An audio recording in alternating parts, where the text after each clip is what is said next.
Good evening, everyone. Today is September 17th. The time is 6 p.m. This is the meeting of the Planning Advisory Board. We'll call the meeting to order. I will read the roll call. Please indicate if you are present. Lawrence Blevins. Edward Evans. Present. Edward. Hi, Edward. Thank you. Michael DePietro. Present. Van Mason. Present. Elizabeth Rossborg. Present. And myself, Gus Kurtz. With 5 members present, we do have a quorum. Before we get started, I would like to let everyone know that Melanie Hartwig Davis has resigned from the PAB. She's all right. She's just very busy and with work and home and needed to just evaluate her priorities. So we thank her for her service and her wisdom and input, and we wish her the best in the future. With the vacancy on the board, I stress to all board members, please make sure you're communicating with the staff and make sure that we always have a quorum. I'd like approval of the agenda. Is there a motion? So moved. Second, Second. Second. all in favor? Aye. Aye. Any nays?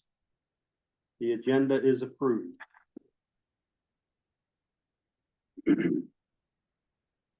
I'll welcome everyone here tonight and staff.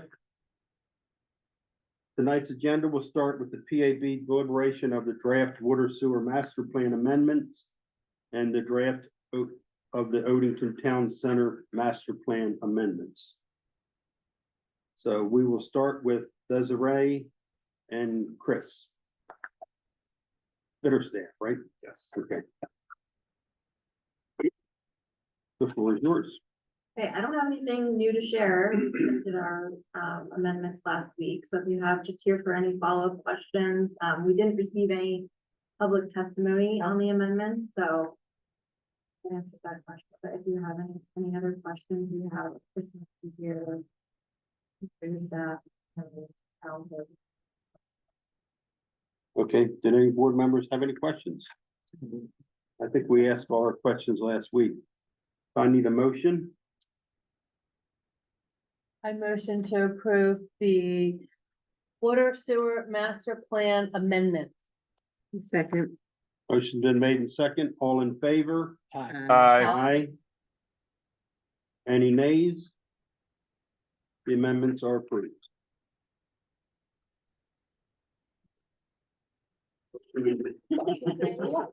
That was easy. All that.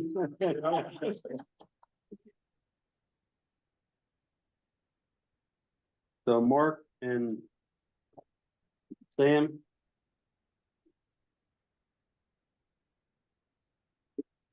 So Mark and Sam are going to cover the Odenton Town Center Master Plan amendments. If we have any questions tonight? Desiree and Chris, thank you. Thank you.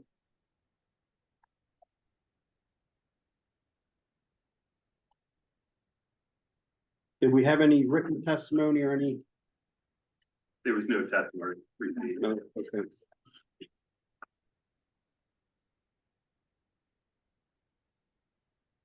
So just here, if you have any additional questions, there were no additional changes from last week's presentation.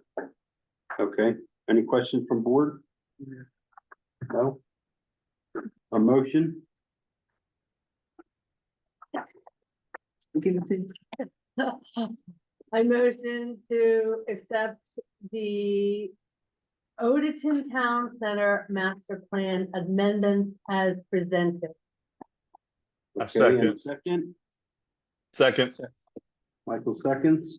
All in favor? Aye. Any nays? Motion carries. Gentlemen, that was easy. I'm gonna stick around. Okay. Next, we will have an overview of the region plans for Region 5, 6, and 8. Tonight's meeting is for the PAB to hear from staff and ask questions. There will be meetings dedicated to the hearing the public in the next coming weeks. There will also be an opportunity for members of the public to send in written comments. More information will be provided during the staff presentation.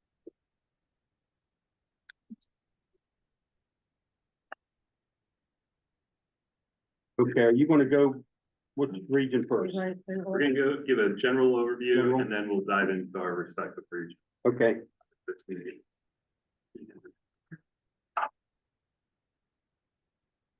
all right, the floor is yours.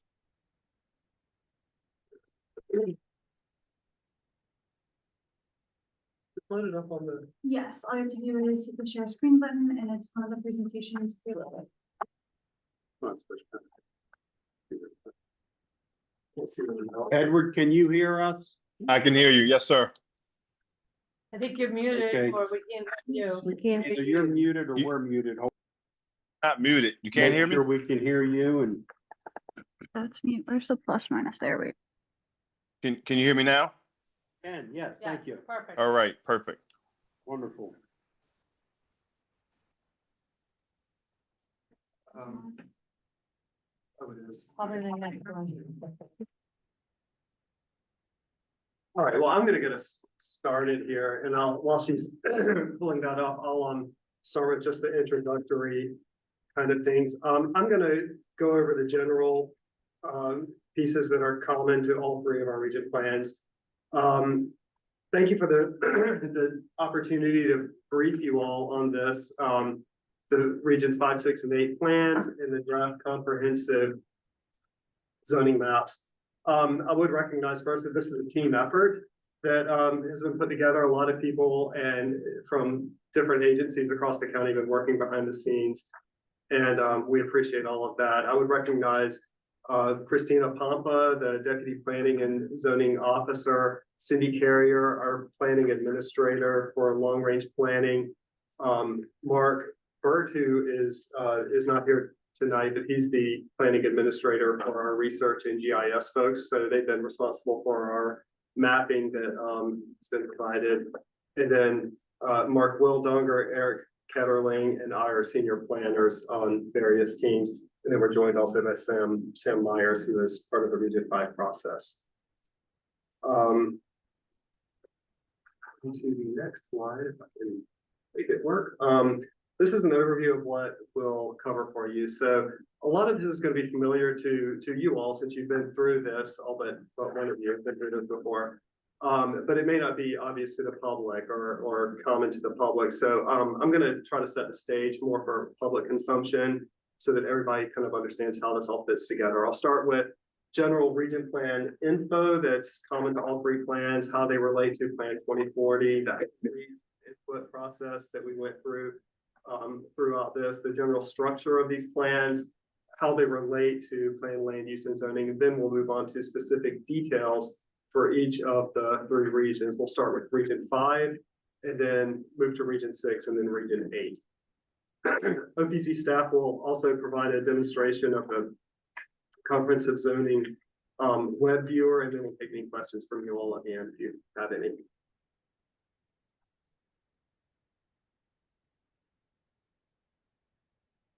Okay, Plan 2040 is the latest version of the county's general development plan. This was adopted back in 2021. And OPZ had worked with other county and state agencies to help develop Plan 2040 with the assistance of a 23-member citizen advisory committee. The plan looks out over a 20-year time frame into the future to set a vision for where we want to be as a community within the county. And outlines a number of strategies that help move us in that direction. The centerpiece of Plan 2040 is land use policy. This sets a policy framework for how we want to, as a county, protect the natural environment, shape development of the built environment, provide public services for healthy community outcomes, and provide for a diverse and resilient economy. It's developed through dozens of public forums and informed by thousands of comments from people throughout the county. There are a lot of common concerns throughout the county, such as traffic congestion, school capacity concerns, environmental protection, housing affordability, and a number of others. So we have goals, policies, and strategies within this document that apply countywide to help address those issues. We will say the Plan 2040, Plan won the 2021 Maryland Sustainable Growth Award for the Sustainable Communities category, so we are proud of that. Plan 2040 set up a process for smaller regional plans to be carried out to look at ways to implement the goals and policies of Plan 2040 at the community level. There were 9 regions, as you see on the map here, that were established by Plan 2040, and we're in the 3rd round of these. So we are focusing on the ones in color on the map here, 5, 6, and 8. Region 5 is Odenton, Piney Orchard, Gambrels, Woodwardville, Crofton, and 2 Rivers. Region 6 is Crownsville and parts of Millersville, and Region 8 is Davidsonville, Harwood, Lothian, Friendship, and parts of Edgewater. These region plans follow Plan 2040, but the intention is that they would drill down at the community level to talk about recommendations of how to really implement the goals of Plan 2040 within the communities and at the community level. These plans have recommendations on where development should and should not occur, what it should look like where it does occur, what areas are underutilized, and where we need protection of our environmentally sensitive areas. Like Plan 2040, these plans are policy guides and they're not regulatory in and of themselves, but they are implemented through a range of tools, including the zoning maps, zoning and development codes, capital improvement program, and other program or policy initiatives that are undertaken. Comprehensive zoning has been a part of this region plan process, so we will get into that as well. Plan 2040 established that a stakeholder advisory committee would help advise on each of these region plans and help develop the recommendations that are coming before you now. Each committee was composed of a diverse group of viewpoints. We had long-time and more recent residential property owners, community social organizations, local business owners, young adults, members of school organizations, home builders, developers, members of government agencies, all at the table to help hash out each one of these plans. These were nominated by the executive or the county council and then appointed and approved by a resolution that was adopted by the county council. Their work started back in October of last year, and they met approximately nine times between then and August of 2025. And despite some members resigning due to other obligations that come up during that time frame, there was a quorum at each and every meeting, and we verified that. So on behalf of OPZ and my colleagues, I would extend a huge thanks to the SACs for all of their work, because it is significant.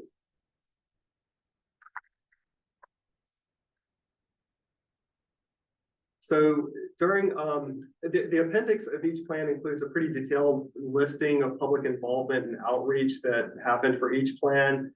Broadly, some of the key outreach phases included, there was an initial announcement that was sent out by postcard to every property owner in each of the 3 regions back in April of last year. So that was somewhere over 39,000 postcards sent out. There was an initial questionnaire that was put out just asking, what do you like about your area? What's challenging? How do you spend time in your region? We had interviews with key stakeholder groups across the 3 regions. And then we took owner applications for zoning changes in the October timeframe of last year and received 96 total applications at that time. There were 2 online community forums in October to help attendees learn about the zoning process. Then later, a vision statement questionnaire that started to drill down on some of the earlier issues that were starting to emerge from the input we were getting from the public. And so those questionnaires focused on transportation and mobility challenges, other regional priorities, environmental protection, development and redevelopment concerns, and then further questionnaires that started to deviate within each region to be really drilled down to some of the issues in each of the 3 regions. We put out our initial draft zoning map in June of this year. For public comment. So for about a month, we received comments online, by email, by phone, as well as in 2 drop-in sessions that we held in each region. And we had hundreds of individuals that we touched base with over all of those events. And then 9 to 10 SAC meetings, as I mentioned, in each of the regions, where at each meeting we took public comment from members of the public. So it was a long and involved process, but very important to get public input during all of it. So each region plan's structure is structured similarly to that of Plan 2040. I'll give an overview just to kind of orient the public to the structure of the plans. Each plan starts with a vision statement. That's kind of the starting point for any master plan or comprehensive plan for a community. It provides a common direction for long-term planning, and it's informed by the community and tailored specifically to each region. We have a chapter of background information that includes detailed descriptions of each community within the region. There are 4 primary chapters that you see here. A natural environment, which focuses on sensitive areas, water quality, forests, land conservation, and water and sewer issues. The built environment chapter, which tends to be the largest of each of these plans, focused on housing, planned land use, climate change, sea level rise, transportation, cultural resources. Healthy communities, which focuses on our public facilities, including parks, health, aging and disability, schools, and then the healthy economy section, which is focused more on redevelopment and business assistance within each region. Finally, each plan ends with an implementation section. I'll have a little bit more detail on the next slide about an implementation matrix of strategies, and then appendices with tables of policy area and planned land use changes. Those are online at this stage in the process. Whoops. Oh, I just lost my notes. Let me switch. The last section of the plan is on the implementation of the plan's recommendations. So this is an example of the implementation matrix from Region 6. The matrix has recommendations that are specific to the region and how it's anticipated to be implemented. The implementing department, the performance measures that we will use to hold ourselves accountable for implementing these strategies, and an anticipated timeline for implementation of each of these. Recommendations are generally meant to drill down and be specific to the region, not simply to repeat any of the strategies from the general development plan. And finally, each region plan will include appendices with tables and maps that note changes in the development policy area and planned land use. And like I said, this is online at this stage in the process. So a reminder, like Plan 2040, these region plans are policy documents, but the comprehensive zoning that we went through, that is the regulatory piece. And so this chart on the slide here shows how these kind of relate to each other. The comprehensive zoning makes recommendations that will align the region zoning with the planned land use map. And this is a step that is required by all localities by state code.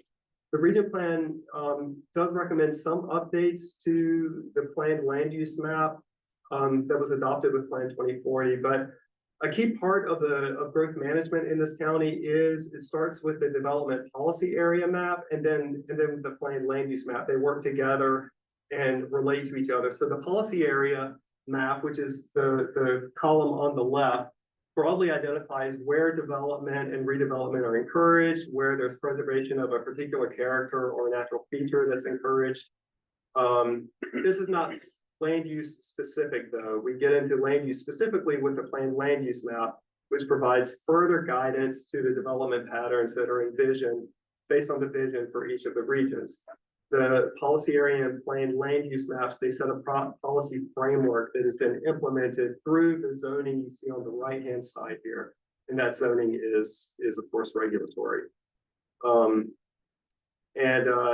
can also take a look at table 17 in volume 2 of Plan 2040 to outline the relationship between planned land use and zoning.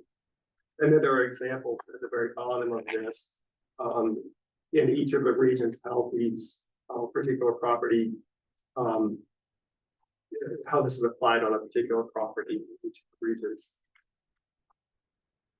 So how we develop our comprehensive zoning recommendations, we performed a pretty extensive comprehensive zoning analysis with these region plans, several analyses actually that go to inform a zoning recommendation for a particular property.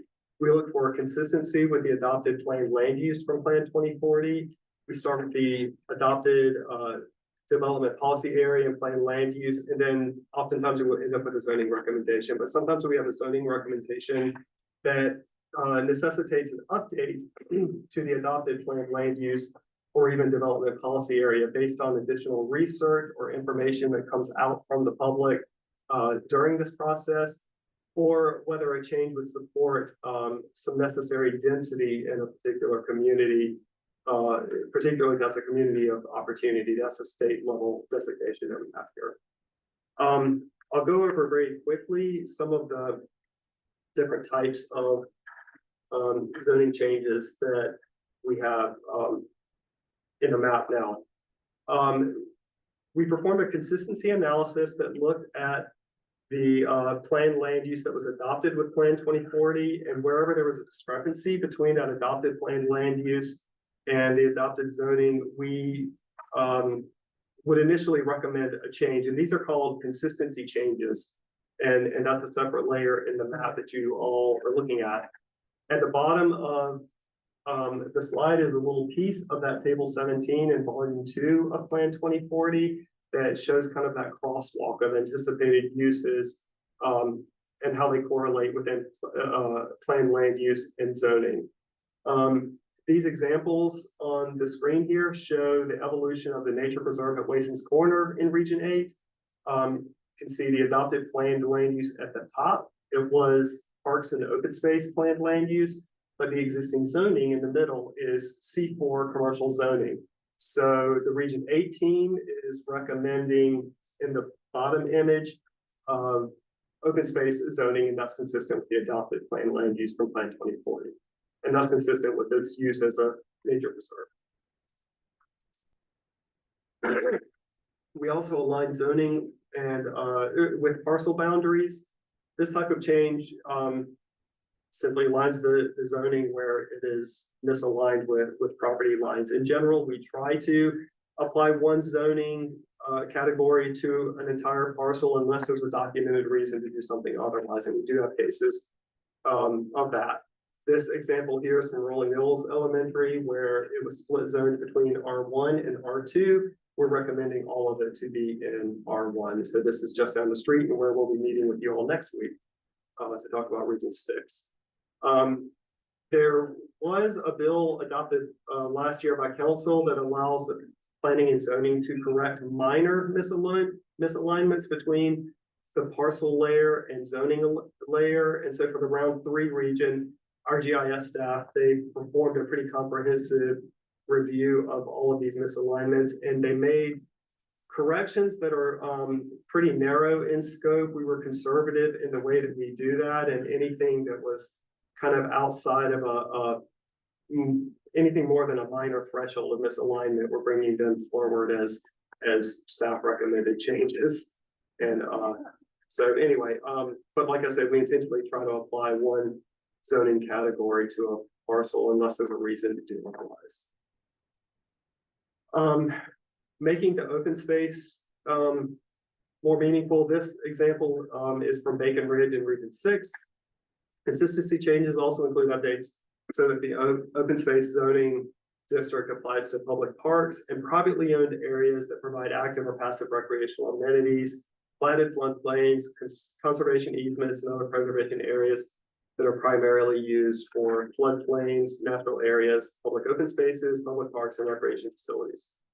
During the last round of region plans, we got a lot of comments where folks were concerned about the potential impacts of removing the OS zone from properties. And due to these concerns, planning and zoning, we're recommending that parcels that are split zoned with over 20% of the parcel being in open space zoning and has the presence of environmental features, including floodplains, wetlands, stream buffers, as mapped by federal, state, or county sources.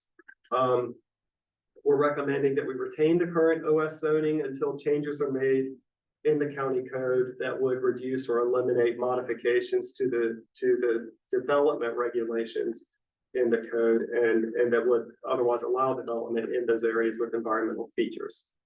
But for areas that are under that 20% threshold, we've applied the zoning district that is predominant to the entire property. But in both scenarios, the county code still regulates the protection of environmental features on the site. And the OS will continue to be applied to properties that are, that meet the definition of public parks and natural areas and all of the things that I just said. So, Questions, Yes. please? With this, having been through this before, are those people who are having their land zoning change being notified? yes. We send letters to all. Oh, okay, individuals. just want to make sure that was continuing. Thank you. Yes. And are you sending that one time or are you sending it as like a one time and then a reminder or no? One time, we've sent one time if there's a change, and then if there's been a change from the preliminary map that was put out, we've sent a letter that our initial recommendation has changed before coming to you all. Does that make sense? Initially, you send out something Yes. to let them know that. Anybody who gets a zoning change on their property is getting notification, and that's in addition to and separate from the mass mailing to all property owners that this is Okay. an effort that is Got going it. on. So they're getting lots of notification. Okay,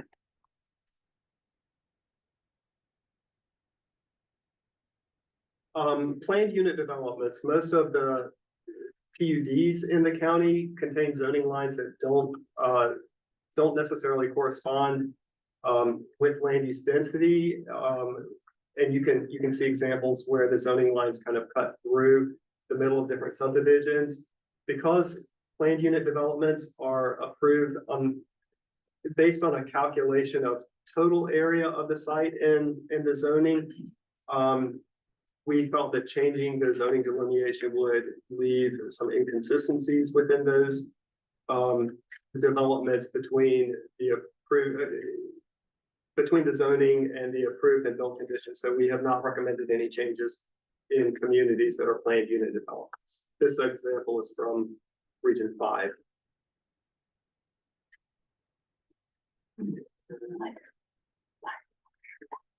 And finally, on a separate layer on the map that you see online, we have staff recommended zoning changes and a number of property owner requests for a change in zoning.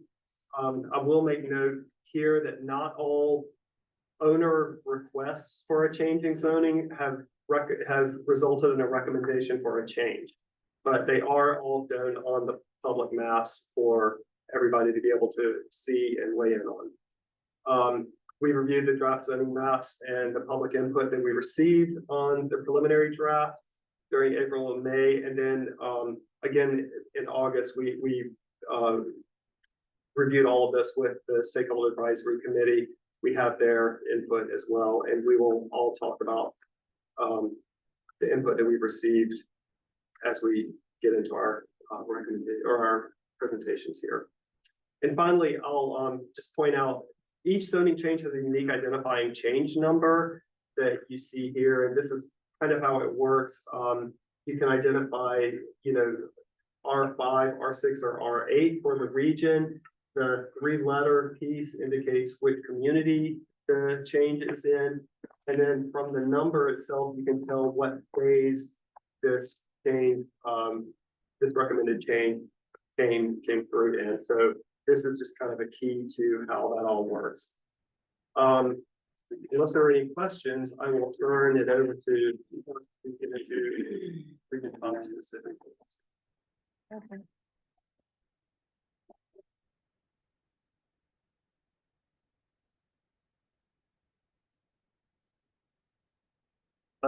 Okay, Mark.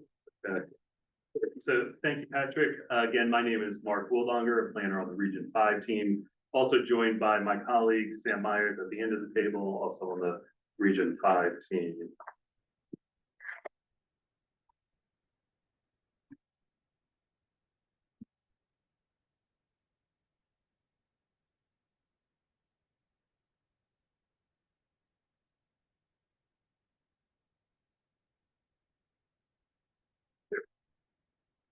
Okay. Okay, so one of the first steps in the planning process is to understand what is working and not working so that we can chart a plan forward to address the needs of the community.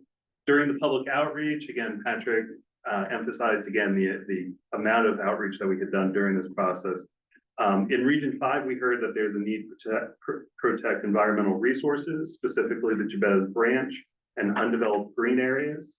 Traffic has increased as a result of development.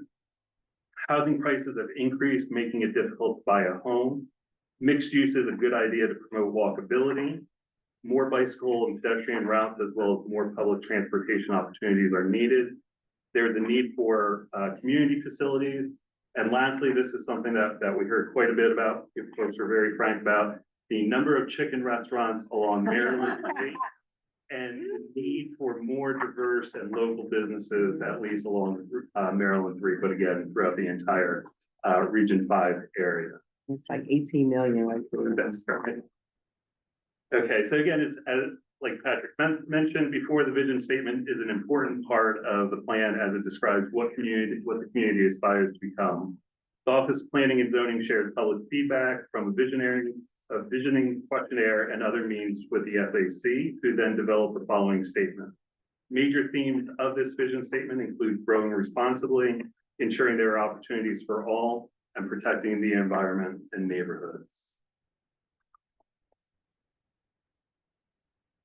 So moving on then to the specific chapters within the Region 5 plan, the topical chapters, starting with the natural environment. The strategies look to address the issues or what we had heard, again, during the various means of public input, as well as from other departments within the county. So again, focusing on protecting the Jabez and other green areas, managing stormwater efficiently and effectively, and working with the federal government to maintain agricultural uses at the dairy farm. Regarding the built environment, the county will be looking to address greater flexibility for accessory dwelling units, ensuring safer neighborhood roads, managing traffic along Maryland 3, making public transit more accessible, and creating more and safer bicycle and pedestrian facilities. Moving on to the Healthy Communities chapter, the plan recommends additional community facilities like an aquatic center, an intergenerational center like the one in Severn that was recently built, and an arts center. Seeing if there's an opportunity to utilize some of the land around libraries that is currently underutilized. See if there might be an opportunity to program those for public use. Facilities for water access along the Patuxent and Little Patuxent River, and making more bicycle and pedestrian connections by using the robust regional trail system within Region 5. There's the South Shore Trail and the WBNA Trail. And lastly, in the Healthy Economy chapter, the plan recommends investing in the Odenton Town Center and revitalizing aging or struggling commercial sites like the Crofton Village Green. So I'd like to set the foundation for the comprehensive zoning briefing. The holding capacity analysis is a factor in developing the draft zoning map. I'll quickly review the results for Region 5, and the other regions will share the holding capacity for the respective regions. The analysis shows that in Region 5, there is not currently enough development or redevelopment potential within existing zoning districts in the region to accommodate the region's projected growth over the planning horizon. However, the Odenton Town Center is a targeted growth area that should be able to accommodate most of the deficit in Region 5. For example, the state is currently reviewing proposals to redevelop the western surface parking lot at the Odenton MARC station. Redeveloping areas in close proximity to the MARC station should help residents utilize public transportation more than their their private vehicle, which can reduce local and regional traffic, which again has been an issue that we had heard about during our outreach.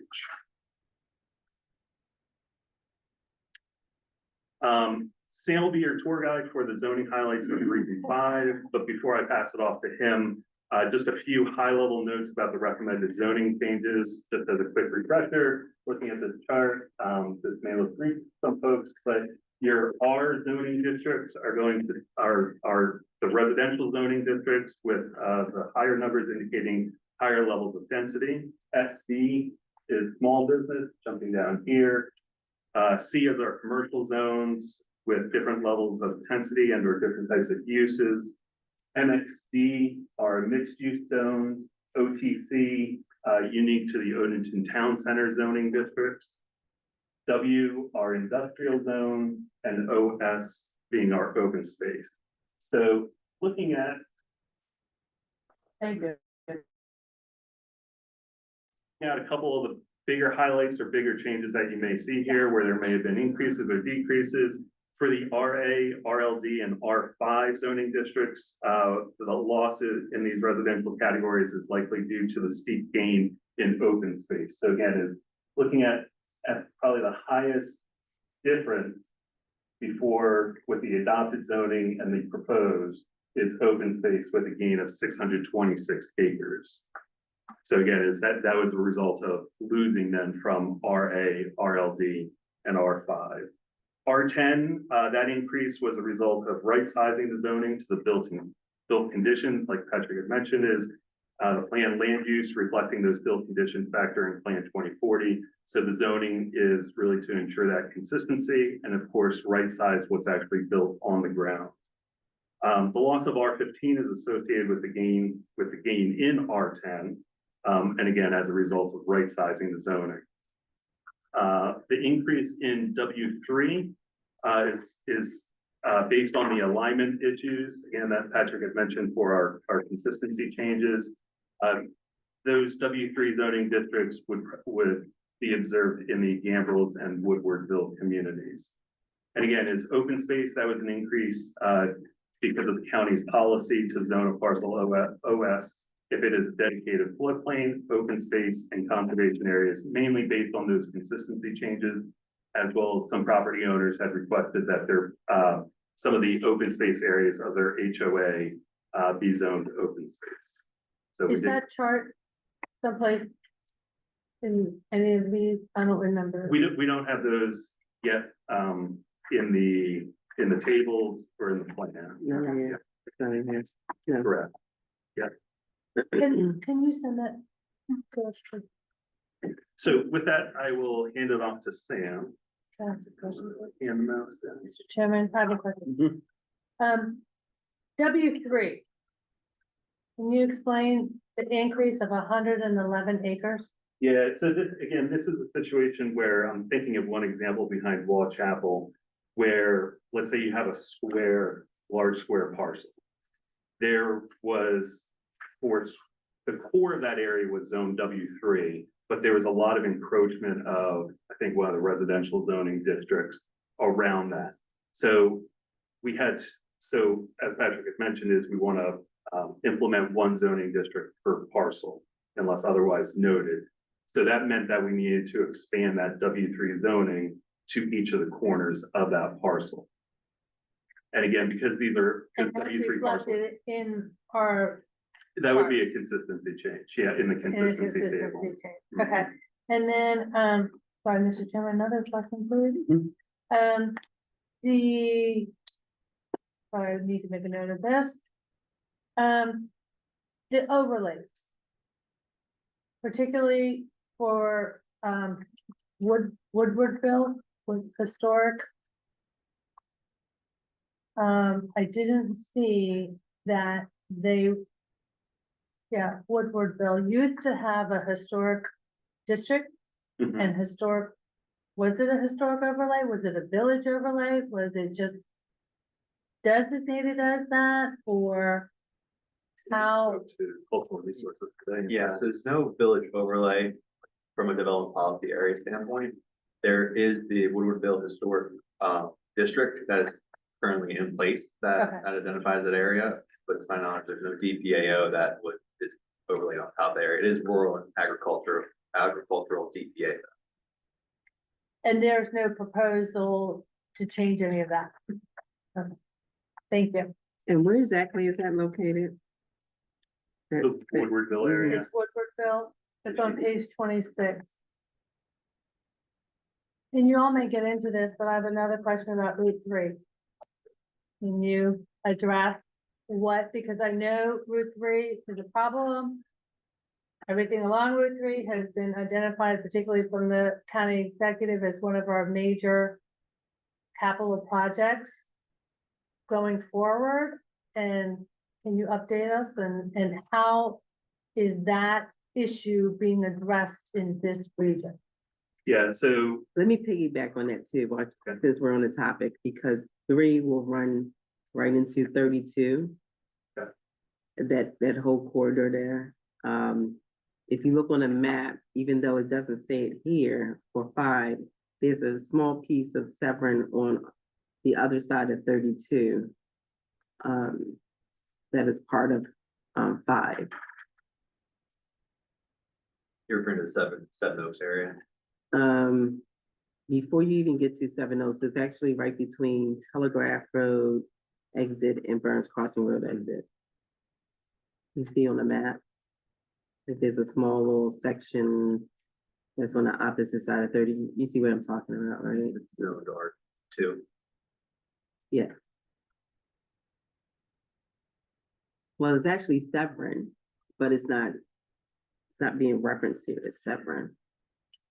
yeah, so again, is the community boundaries, was that exercise that we conducted during Plan 2040. Mhm. And it's done just for our planning purposes. It's Mhm. not necessarily meant to indicate, if there is an official Severn community or the zip code, or any historical districts, but we did take a lot of those elements into consideration when we developed these community boundaries.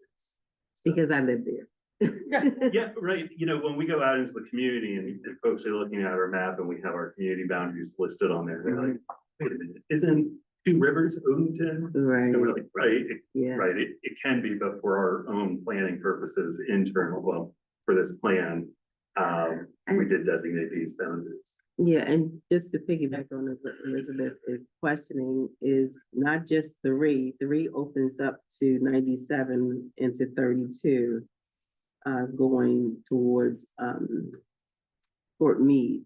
Mhm. And that has changed significantly since 2001. I mean, just to mention, I want to say just last week, I was in the kitchen and heard the screeching and then a boom, another accident. I mean, I don't know if it was fatal or not, but they went up in the trees and I've heard, it's been so many accidents on 3 and 32 with all the shopping center down being there. It's just ridiculous.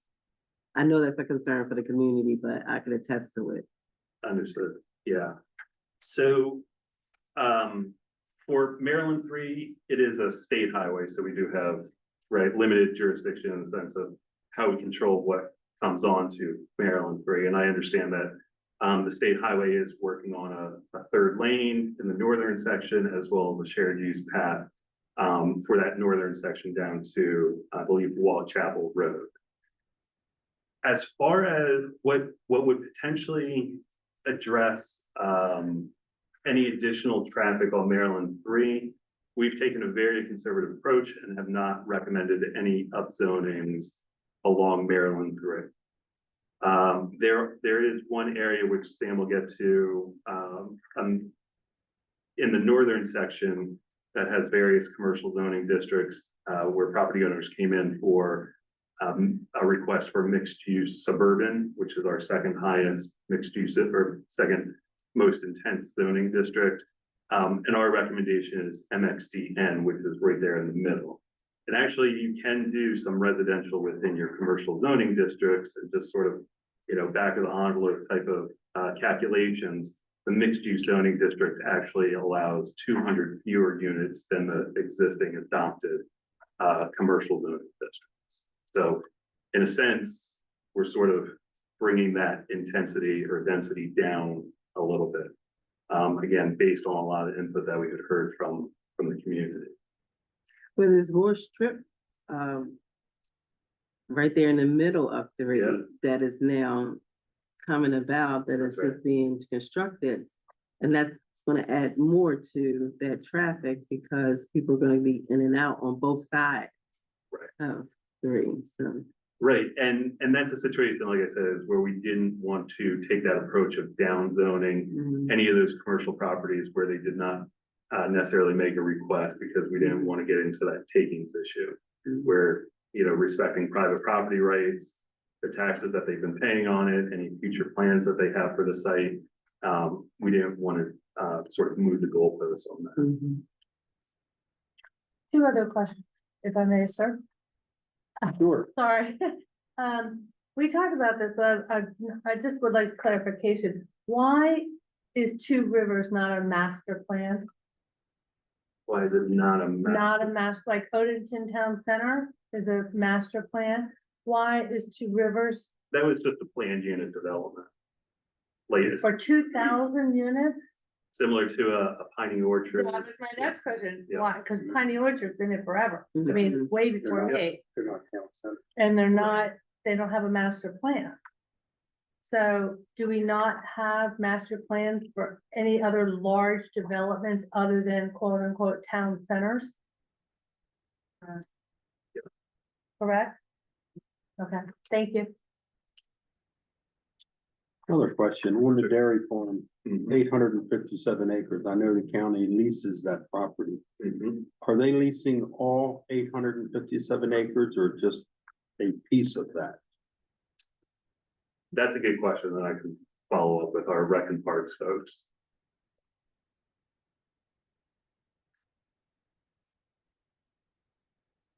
And since it's federal property, Mhm.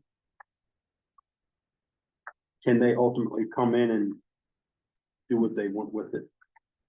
That is what's been proposed as of last year. I think it was August of last year when we last received a briefing from, or when they had a public meeting actually, to talk about the potential for installing solar panels on the site. And again, the community's pretty upset about that and would like to maintain those agricultural uses on the site, Mhm. so. Thank you. We can follow up though about the question about how much land is leased. Good to move on to the mapping. Mhm. Like Mark said, I'll be the tour guide for the Region 5 Maybe Conference it's zoning good recommendations. guy. Just to give you the structure, we'll be going community by community. I'm Mhm. reviewing general recommendations, applications. We will talk about site-specific parcels, Mhm. based upon the amount of feedback we received during the preliminary draft review. Requests where the SAC and OPZ recommendations differ, as well as requests where the SAC did not come to consensus. So we're gonna start in the northern area of Region 5 with the Odenton community. We had received 5 zoning change applications from property owners. Generally, property owners were seeking to do different types of permitted uses on the parcel. As well as the property owners whose request would have had them included or excluded from the Odenton Town Center. In addition to those, we had some OPZ and SAC recommended zoning changes to align zoning with existing uses, as well as to follow the recommendations provided within the Odenton Town Center master plan that we reviewed earlier. We reviewed last week with the planning advisory board, which you guys, with the planning advisory board had recommended approval during tonight's meeting.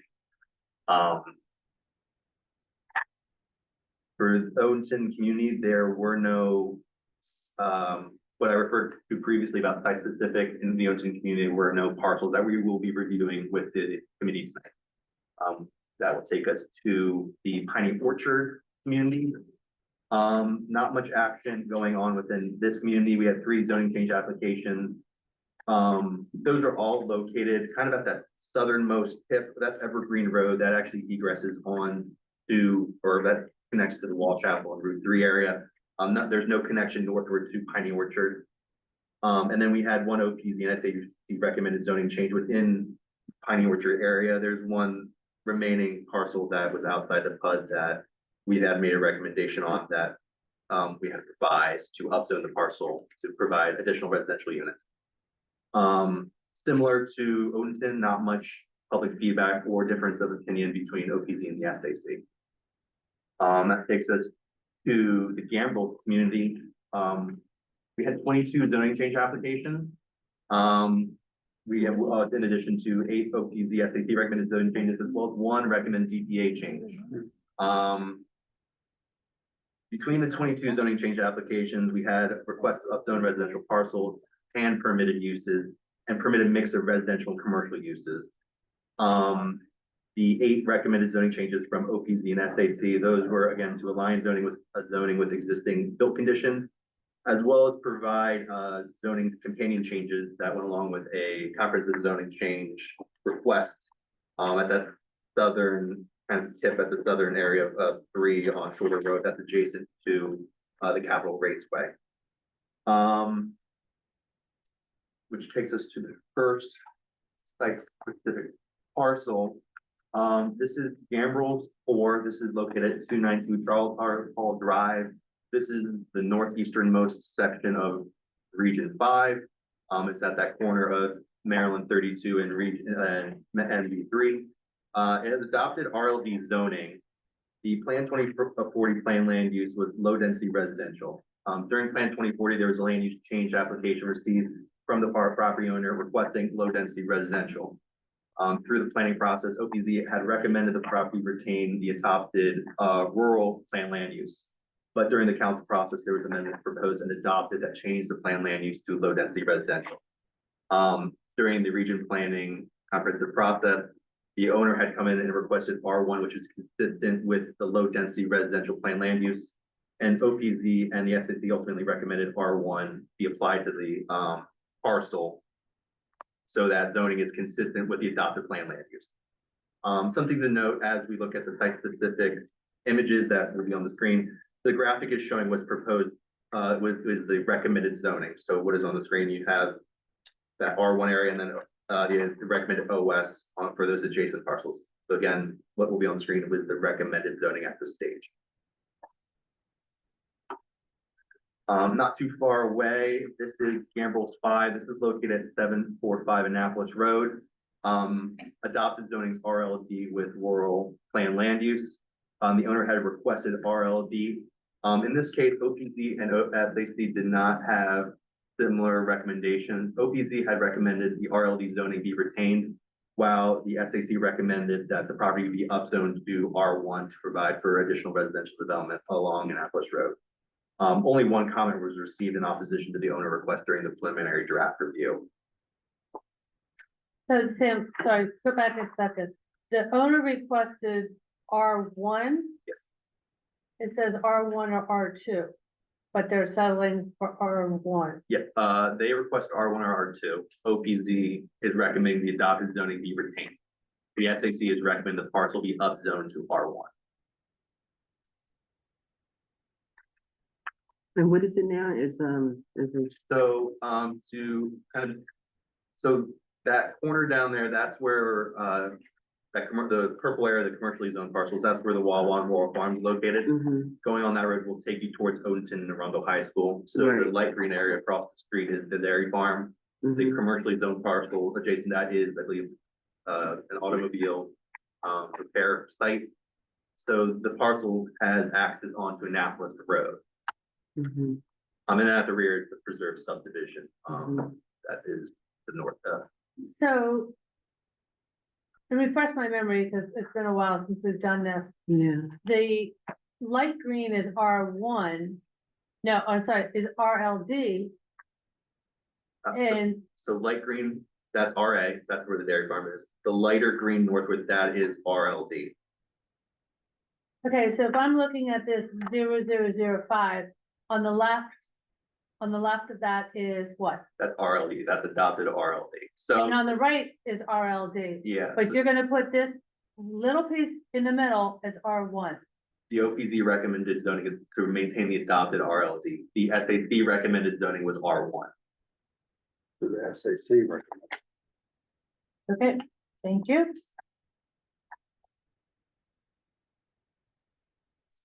So this is the northern section of Maryland 3. This is between Wall Chapel Road and Annapolis Road. On the southbound side, this was the area Mark was describing previously of those owner requested changes to be rezoned to the mixed-use zoning districts. So for Gamble 6, 8, 11, and 12, these were owner requested zoning changes, either requesting MXDN or MXDS. In this case, OPZ and SAC are recommending MXDN, which is the lower intensity compared to MXDS, as well as applying an mixed use development policy area overlay that we have done in the past to bring these areas into targeted growth. We did this in region 2 and region 1, because in this case, critical corridor EPA is not targeted growth. So following similar policy, applying that mixed use development policy overlay to bring those areas into a targeted growth. During preliminary public feedback, obviously we had a lot of feedback regarding concerns about lack of infrastructure capacity, public facilities, and related to traffic on Route 3. But again, OPZ and SAC are recommending MXDS or MXDN for these parcels. In this case, for the majority of these parcels had already had mixed use plan land use. The only parcel that not had mixed use plan land use was the Gambrel 6, that's the Regency Assisted Living Facility. That's this triangular piece right here that backs up into the so the other requests are consistent with mixed use plan land use. And then this one had mixed use plan land use applied, the zoning could be consistent with plan land use.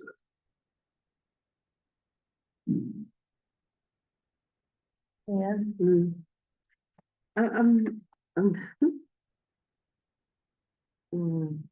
Okay, sorry, I'm gonna ask the question then, because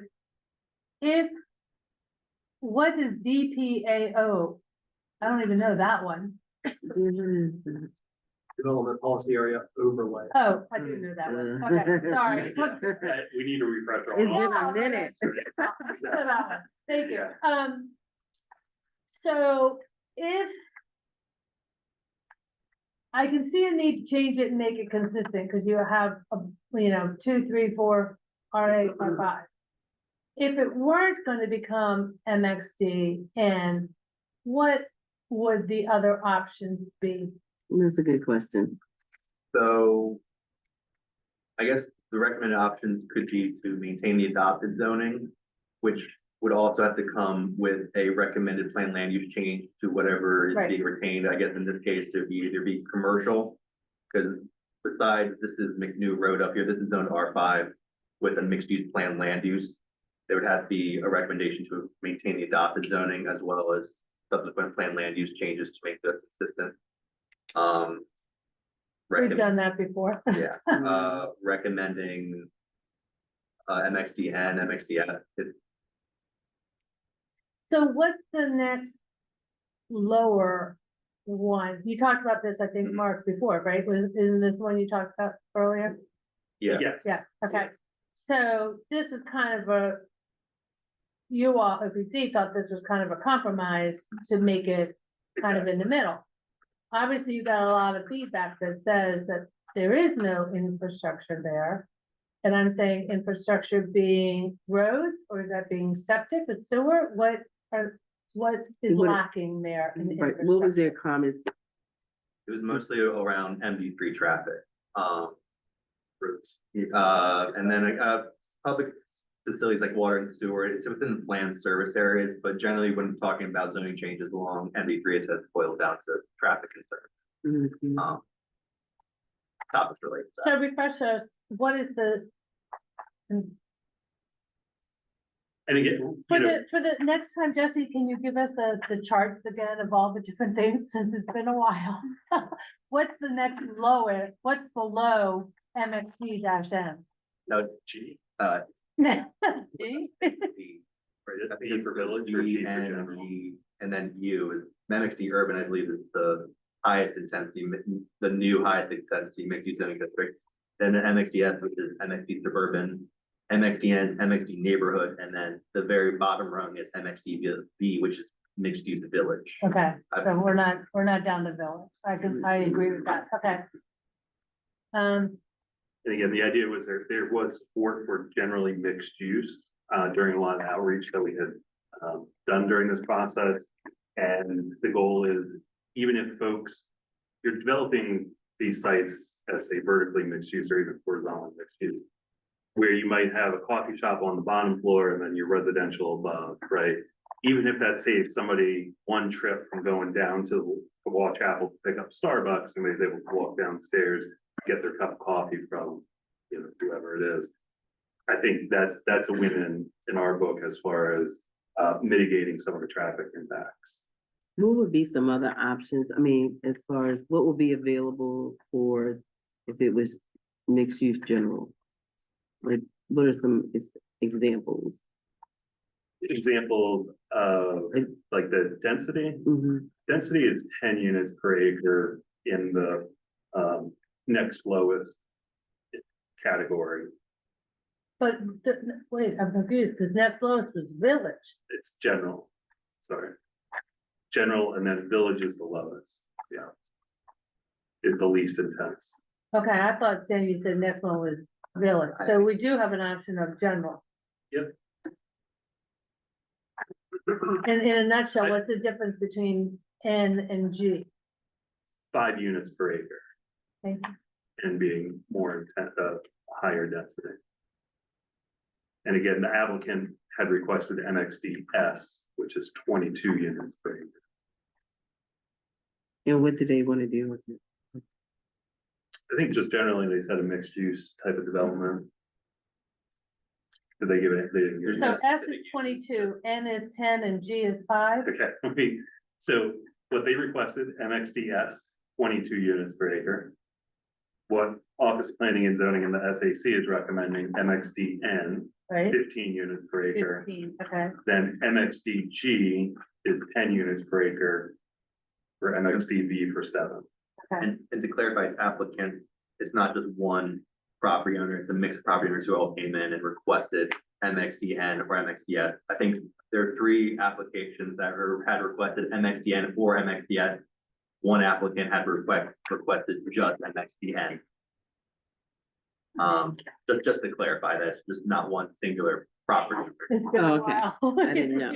I didn't know if it was just one or was it several, so several different. And some of it is vacant land, some of it is already developed land, or just underutilized Mm. variety of properties are improved. You know, what would be helpful too? I guess I can pull it up myself to be able to see the actual shots or the actually map, not just the squares. Yeah. I can go online. We'll give you a demonstration later Oh, with okay. the viewer that we've made, and then Okay. you can turn on different layers to see it, or Okay. see what's currently. Okay, awesome. Thank you. Right, thank you. I guess we can move on. Well, this one's right next door. This is Gambrel 7, located at 740 Maryland 3 South Lane and No Ballpark Road. This is where API is located, that youth sports facility. Mhm. It's currently split zone RA, C2, C3, C4, majority zone C2. The applicant had come in and requested C4. OPZ and ST also recommended C4, which is consistent with the adopted commercial plan land use. Highlighting this one because of the significant amount of feedback. We had 117 pieces of feedback coming in support of the owner requested C4, which far outpaced what was the most popular comprehensive zoning request we received in Region 5. So just wanted to highlight that one for the committee tonight. And that one is 07. There was 117 letters that came in. 117 letters of individual pieces of public feedback during the preliminary draft review Wow. in support of the owner requested C4. Mhm. So That was good. members of the public in support It of their was. operation. Members of the public in support of their operation for the owner's pursuit to expand their business. This one is on the other side of 3 from there. This is Gambrel's 10 located at 726 Maryland Route 3 South Lane. The adopted zoning C2 with the commercial plan land use as well as the critical corridor development policy area. The owner had requested R1 or RLD, citing that the property is currently their primary residence. That's currently improved as a single family home. OPZ is recommending that the C2 zoning be retained, given the planned land use and the development policy area. The SEC had recommended R1, supporting the owner's request to have their property zone residential to reflect the existing residential use. There's one commenter noting infrastructure and public facility capacity concerns, similar to what we saw for those mixed use parcels that we had just discussed.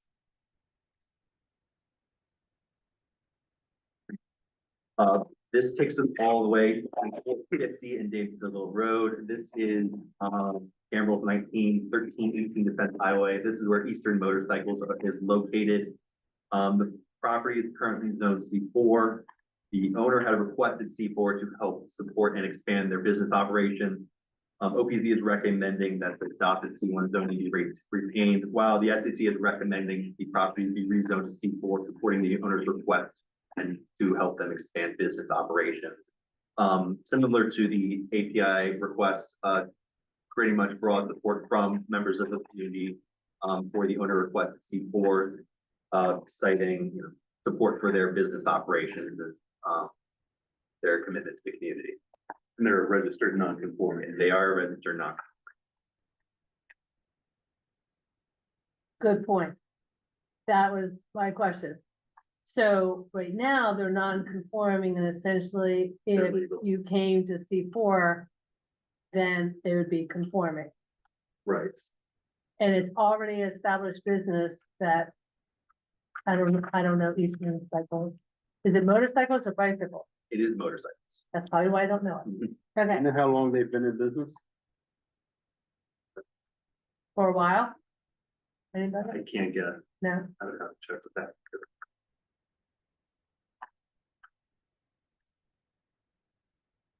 So they want C4 and SAC recommended C4 is been.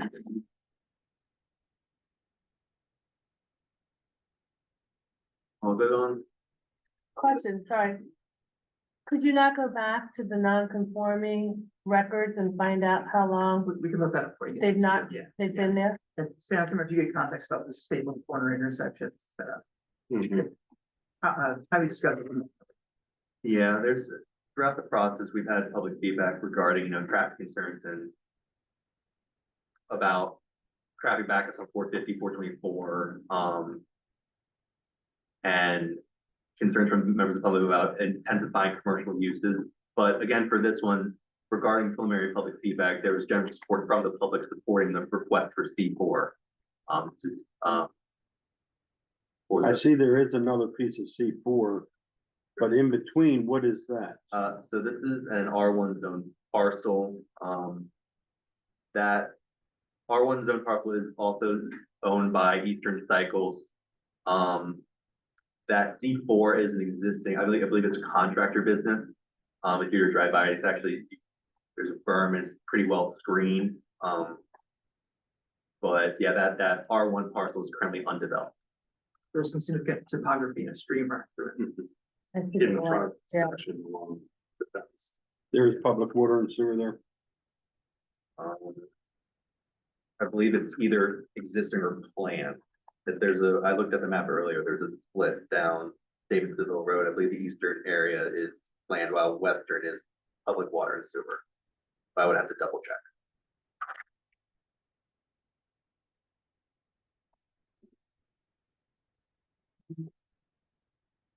We all right to move on? Yes. Alright, so that'll take us into the Crofton community. We had 5 zoning change applications, generally to request to upzone residential parcels, expand permitted uses and align zoning with existing uses. We had 12 OPZ and SEC recommended zoning changes to align zoning with code conditions and uses. I believe generally those are changes to OS.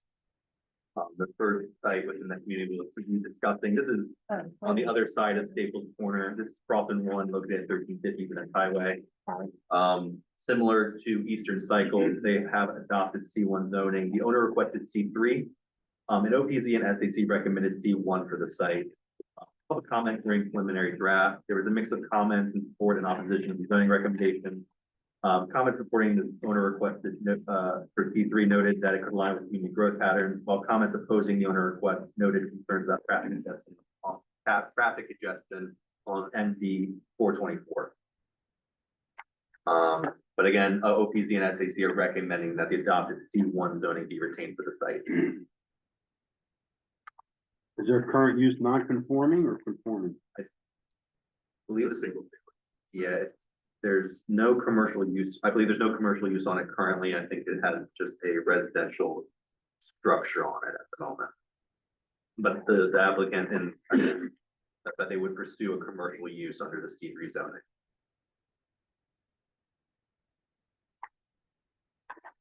It's currently C1, so they could have a commercial use under C1 now, Mhm. but they're residential because they're residential. Thank you. This is Crofton 5. This is located 79 Maryland 3 North Lane. It's currently split zone R5 and C2, C2 being that forward area. Here, the rear of the parcel being zoned R5. The owner requested C4 to pursue an automobile restoration business. OPZ had recommended the zoning, the property be zoned entirely C2. In this case, the SAC did not come to consensus on whether to recommend retention of the existing split zoning or to recommend C2 for the parcel. I know the colors kind of make it hard to determine where this is in the world. Just to orient you, that front end parcel on 3, this is where the Tower Federal Credit Union business is located, and across the 3 is where the AutoZone and Taco Bell are located. So I believe it's currently approved with a single family dwelling, but again, the property owner requested C4 to pursue to start or have a business for automobile restoration. Can you Right. not do that in C2? No. In auto, So, just have to be C2. Is that C4 across the street? That's C3. So this is C3. C3, adjacent over on this side of Maryland Street. This is C2, and this purple or this pink is C4. So you have a mix of commercial.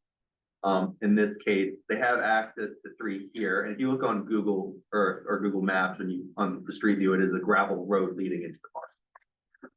Is there Dunkin' Donuts right next to them? Yes. Yeah, okay. So is there, And for mapping, when we have split zoning, the way we have to reflect it with the geometry is to have that A and B apply, but in this case, it has to be applied to the split zoning, but it is the same for owner request. And same owner request, but the 005B, is that the southern part of that border is residential? yeah, the back half of the parcel is zoned R5 currently.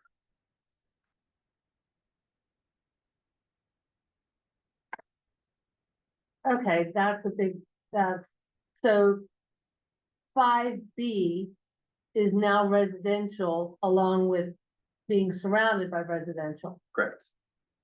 A would be the one to the left is C1. C2. C2. Oh, This is currently zone C2. So the okay. front of the parcel and this kind of this demarcation between that, but this is all currently zone C2. The back half is zoned R5.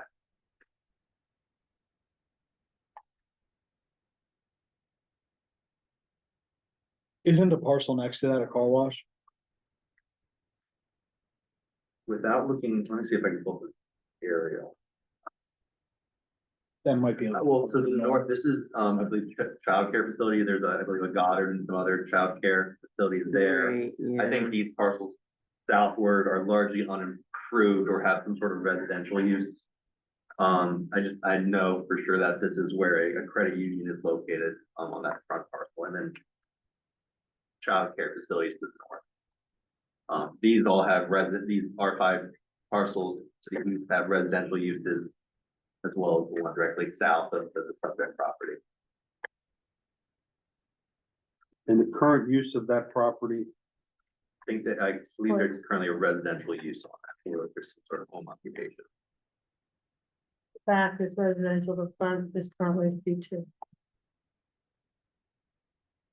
So A is C2, B is R5.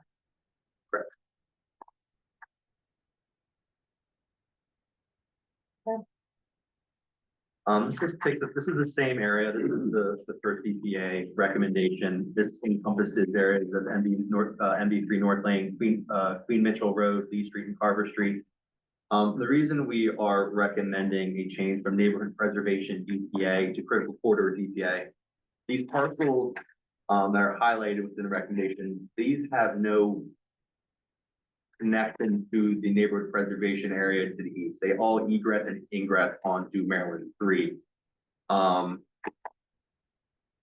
to that parcel we had just looked at, this area is largely either split commercial or residential at the rear. The purpose behind this recommendation is to bring these into critical corridor to allow for further inclusion, to allow inclusion in any future studies regarding MB3 traffic and parcels that have egress and ingress onto MB3. So again, making that recommendation to change the development policy area neighborhood preservation to critical corridor. Which brings me to a question. We don't have the DPAs and we don't have the printouts of all the open space changes. The consistency changes. Yeah, so the consistency changes are, I have 2 printed copies to bring with us to, public hearings and to share amongst the PAB. So if you want to take it home and just bring it back the next time, I'm fine with that. Otherwise, they're all online because they are rather thick booklets. Okay. I think that's what we asked for. We were shocked. Okay, so. And the same thing with DPAs. They're, DPA you should have in front of you. It's the DPA/DPAO2. For Region 5, it's one package because there's only one DPA and one DPA recommendation. oh, sorry, okay. So you should have a DPA table for Region 5 and Region 6. You will not see one in front of you for Region 8 because Region 8 does not currently have any DPA or DPAO recommended changes.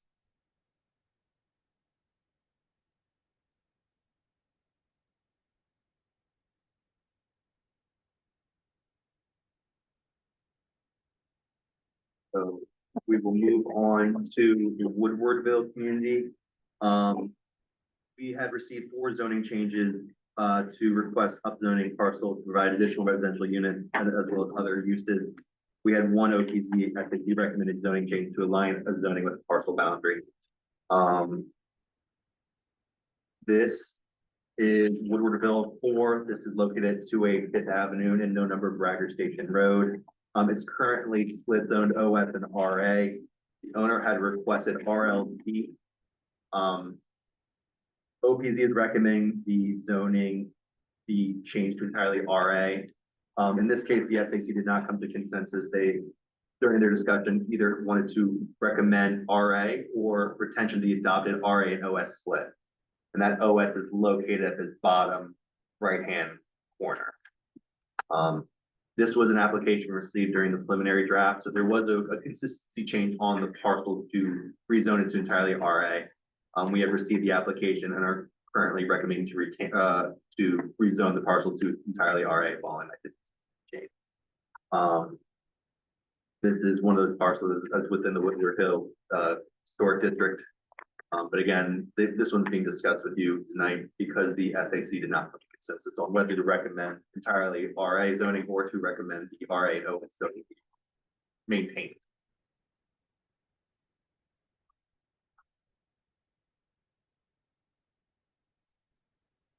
And that's a rather large parcel. Yeah, it is 54 acres. It's on the west side of the railroad track, so you do need to go underneath the trade trust. This is the final community we'll be discussing with you with the PAV tonight. This is the Two Rivers community.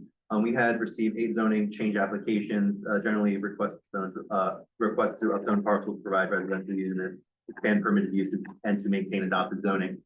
There were no OPZ or SAC recommended zoning changes within this community.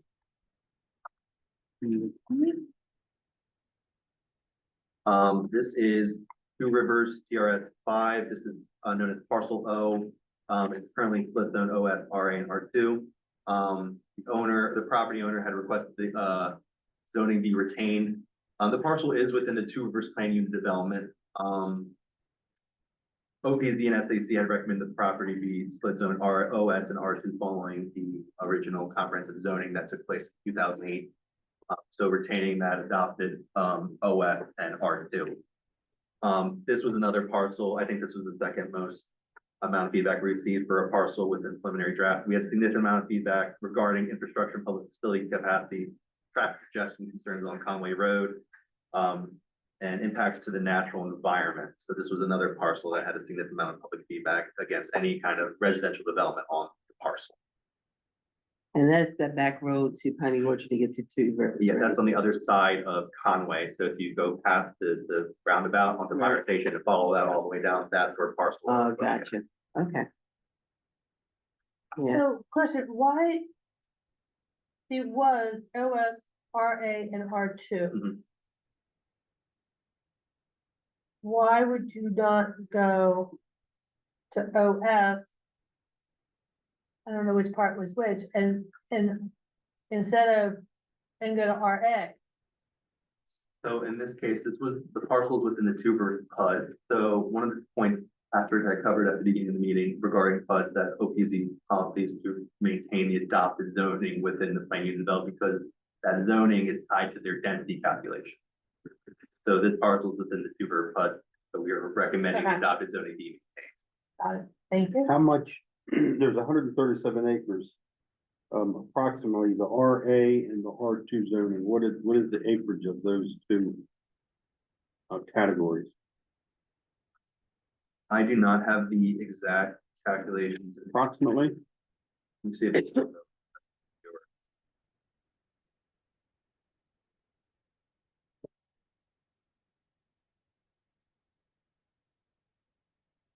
And then to further clarify, the recommendation of split OS and R2, the split OS, is that retaining the current amount of OS acreage? As adopted, if the current zoning, yeah, Current zoning. maintaining. So you're really, at this point, you're recommending the RA, whatever RA there is, be changed to R2. Exact, 9 acres, 9.3. Yeah, and this, from the web viewer, the zoning, that OS area is, it's reflective of 23 acres. So the R2 area is about 110 acres approximately. And those numbers are provided on the web viewer that will be released to the public. And it will be available for review after the meeting. So the RA is about 9 acres. Mhm. Thank you. Elizabeth, do you have one more question? Okay, so this will take us to the last parcel within, that we'll discuss within Region 5 with you, maybe tonight. Mark, just because they may hear about it in the public hearing when we get to Region 5, there's a current application for development in some of those parcels in Two Rivers as well, right? I want to make sure we kind of clarify that, so if they hear something about a current proposal for residential subdivision, that's different than so. So the history for this parcel is that. Oh, this one specifically, or the other one, The previous one. thank you. um, Oh, five. Was that it was, according to the covenant, it was going to be an amenity, or they were gonna plan for amenities on the parcel, I think maybe like a golf course or other type of amenities. And then the developer, like Mike had said, has recently come in with an application for over 300 homes on the property. The county is in a position that the applicant would still need to go through the amendment, go through a special exception process and go to the administrative hearing officer to get approval for those units. Is it currently serviced with public water and sewer, or is it planned? It would probably be planned because there isn't any development on the site. and how many more units was it? 367, 77, I think. Single family. I just want to clarify that, that's kind of a separate process, right? We're recommending the zoning essentially stay as it is now, and they're through, the current development review process, they're making this application. So that's separate from this zoning.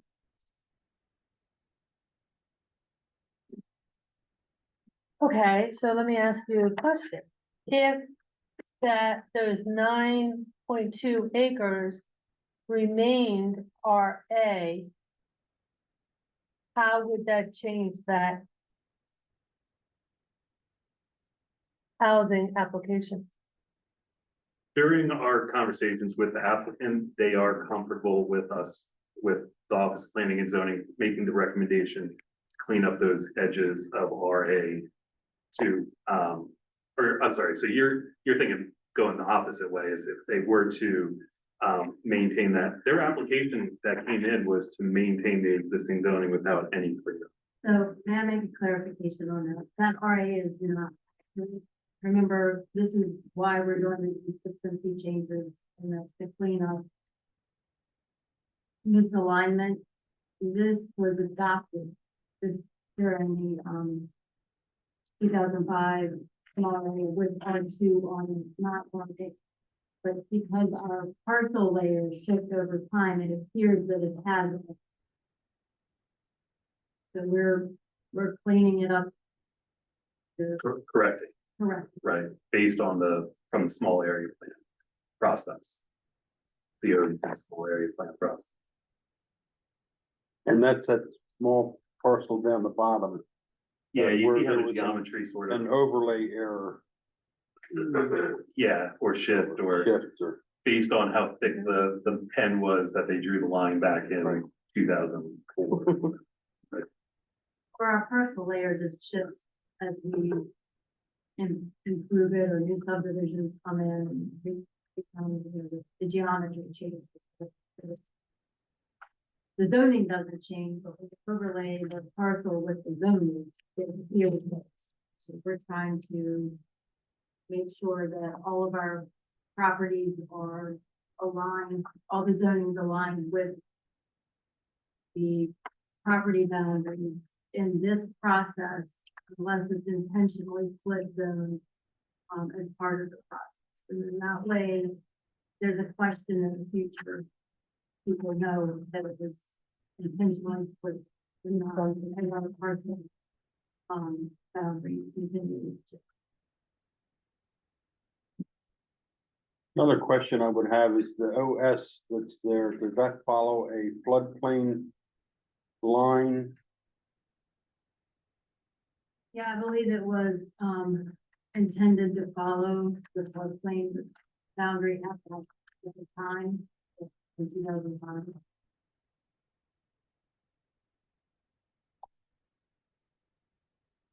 Thank you.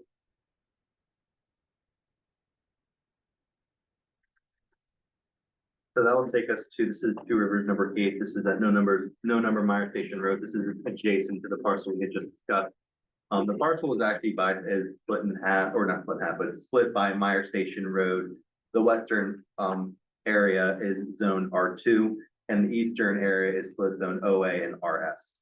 The owner had requested that the western parcel be retain the adopted R2 zoning, and then have the eastern parcel, the request was to rezone this area to RLD.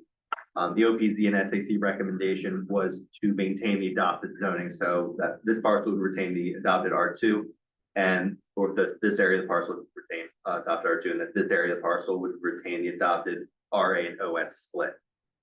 And this one noting it because of its proximity to the Two Rivers Plan Unit development. That is all we have for the Region 5 mapping items. Before we pass it on to Region 6, you guys have any more questions or comments? Happy to. Give us 1 minute to take another peek here.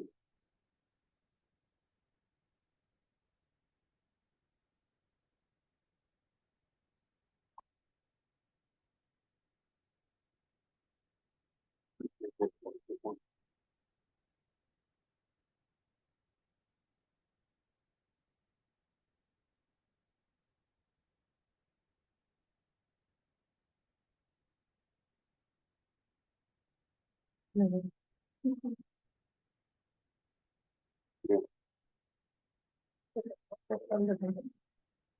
you go back to Gambles 010 and please let me know?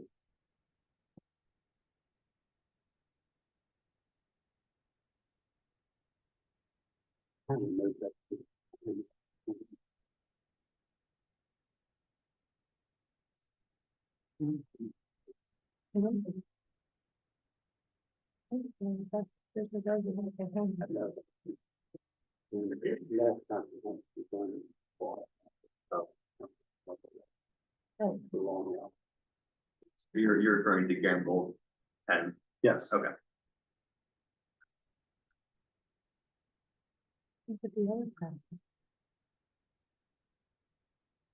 That's all C3. The reason they're doing that is because that's that. Okay, thank you. Any other questions from board members on R5, Region 5?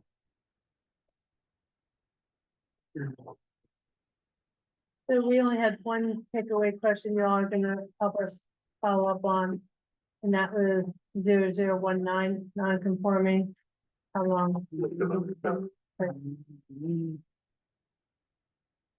And just to, I had asked about the dairy farm. And, in our, handout, it just says that the Naval Academy Dairy Farm is owned by the federal government. And the federal government is not required to follow county ordinances.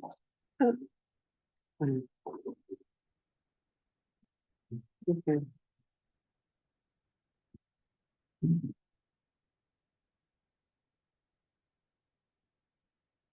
Do y'all want to take a quick break? Yeah, Or we? I already took one, but yeah. I mean, I need a break. Okay. Just keep on going. Everyone 6? We're doing 6 or 8. 6.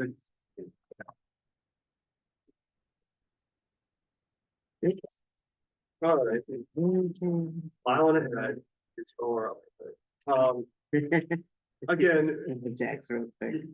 Region 6 is Crownsville and a portion of the Millersville community in the north. And in the various forms of outreach that we had over the course of this process, we heard over and over appreciation for the area's natural environment, its low density character, the forest open areas. There's a desire to protect the environmental features in the region and the watershed. There's a real appreciation for the parks and the passive recreation areas like Bacon Ridge, Waterworks Park. People express support for the small businesses and the existing small businesses and the existing little community hubs that are within Region 6, but they don't really want to see these areas expanded or to become intensified to the point that they become destinations for people who are outside of the region to come in. Of course, we heard about problems with traffic and congestion in the region. In this case, it's including spillover from I-97 and Maryland 3 and how that impacts General's Highway and other roads. There's a desire for more multimodal within Region 6, including bike infrastructure and completion of the South Shore Trail. And then finally, preservation of historic sites, as these are seen as some real character defining features in the region. And specifically, Crownsville Hospital came up a good bit, Belvoir, and then some others as well. As I mentioned up front is the in the introduction chapter is the draft vision for Region 6, and this was developed by our SAC, and you'll see some key themes here, maintaining the low density rural character, the natural areas, historic resources, etc. Our existing conditions section provides an overview of the region, relevant data on population and households, but I wanted to point out also the community descriptions that kind of narratively describe each of the region's communities, including existing development patterns, major assets, and character defining qualities, broad strengths and needs within each community. And then we have some recommendations in here for adjusting the Region 6 boundary for future planning efforts, and those are described in that section. So take a look at that. Our natural environment section we have a total of 7 strategies for the region. 6 of them are specific to Region 6, and then 1 is broad enough that it would apply countywide. But key highlights, land conservation, expansion of the green infrastructure network, strategies for the protection of sensitive areas, including the Jabez Branch, support for stream restoration activities, living shorelines, native vegetation, and those sorts of things. Then we get into our built environment, of course, the meatiest chapter in this plan. We have 17 strategies. All of them are specific to Region 6, focused on protecting the character of the built environment, road safety, and then traffic flow and function on our roadways. Things like protecting the historic character of General's Highway, support for improvements to the roadway network that would support the implementation of the Crownsville Hospital master plan. There's support for countywide transit that would help address congestion issues within Region 6 and also provide access to vulnerable populations who need to use transit in Region 6. There's support for and prioritization of projects in the county's bike ped master plan. There are specific areas that are mentioned and called out for safe pedestrian linkages. And then again, preservation of historic sites. Patrick, Yes. question going back to what before, go back. You would please, the highlights, you said that there were 7, but there was 1 that was countywide. 6 strategies are specific to the region, and 1 is county. 1 would apply countywide. And what was the one that would apply countywide? It's, gosh, I don't know. No, that's okay, okay. It's I was just it's curious. numbered differently in it may be the last one in the implementation matrix under. I'll look, thank you. Yeah, it applies to support for native trees and vegetation and HOA and properties. Okay, thank you. Within the built environment section, there is a special inset that is unique to this area. It focuses on the existing rural community hubs that are within the region, and this identifies the 6 existing nodes where there is already commercial zoning and there are existing small businesses. And I'm going to really emphasize that word existing. These are not new commercial hubs proposing. These are existing areas within the region. And so it outlines kind of 3 different types of these community hubs. There are 3 that we designate as local crossroad community hubs. These are a little bit more neighborhood oriented existing nodes that are on General's Highway. And then connecting corridor hubs. These are located on somewhat more traveled transportation corridors. There are 2 of those. And then 1 is a multimodal crossroads hub. That's at the corner of Maryland 3 and Millersville Road, which is a gateway to the region adjacent to low density residential neighborhoods. So within this inset, there's a brief statement of vision for each of these areas, including anticipated scale, landscaping, connections to the surrounding neighborhoods. The section talks about kind of a new form of TOD, trail-oriented development. The South Shore Trail going through the region is a real future amenity to take advantage of. And so this section talks about how some of these hubs that are located, not all of them are adjacent to the South Shore Trail or where it will be, but where they are, it talks about opportunities to kind of orient those hubs to the South Shore Trail users. And the goal really of this section is to help ensure that these areas continue to enhance the character of the region. So take a look at that section in particular. We, like the other regions, we have our regional holding capacity analysis, and this is described.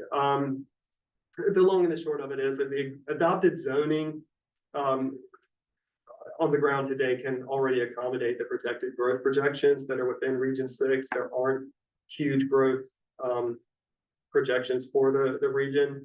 So there's enough housing capacity under existing zoning to accommodate the forecasted growth. And that was something we took with us into our analysis.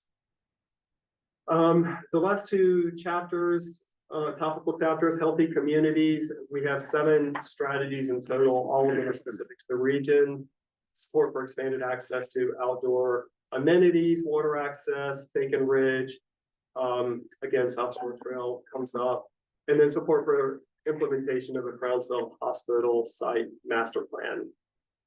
And then finally, healthy economy. This includes, most of our general economic strategies are really already covered by Plan 2040, so we just have one new strategy that is really in support of existing business development programs that are carried out by the Arundel Economic Development Corporation. No idea what that is. Coming through the wall. So getting into zoning, this summarizes the changes in the different zoning categories. The most significant changes that you see are an increase in the adopted or in the open space zoning, and that's mainly due to a reclassification of many acres of RA zone property that was acquired for Bacon Ridge and also at Crownsville Hospital. I'm going to point out the Crownsville Hospital one specifically.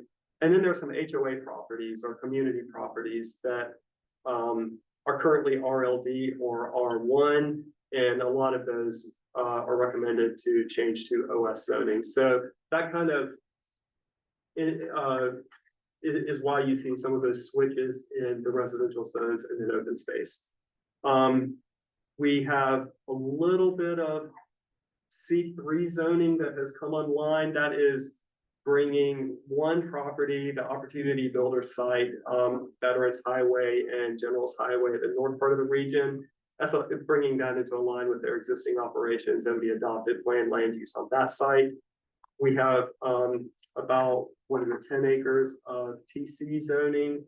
Those are applied, that is applied to 4 properties that are currently within the town center. I'm going to talk to you a little bit about that as well. And then some changes in W2 and W3 acreage. I think that's where some of those W2, W3 zones had kind of been misaligned at the northern boundary of a rural town center, so down in the southern part of the region.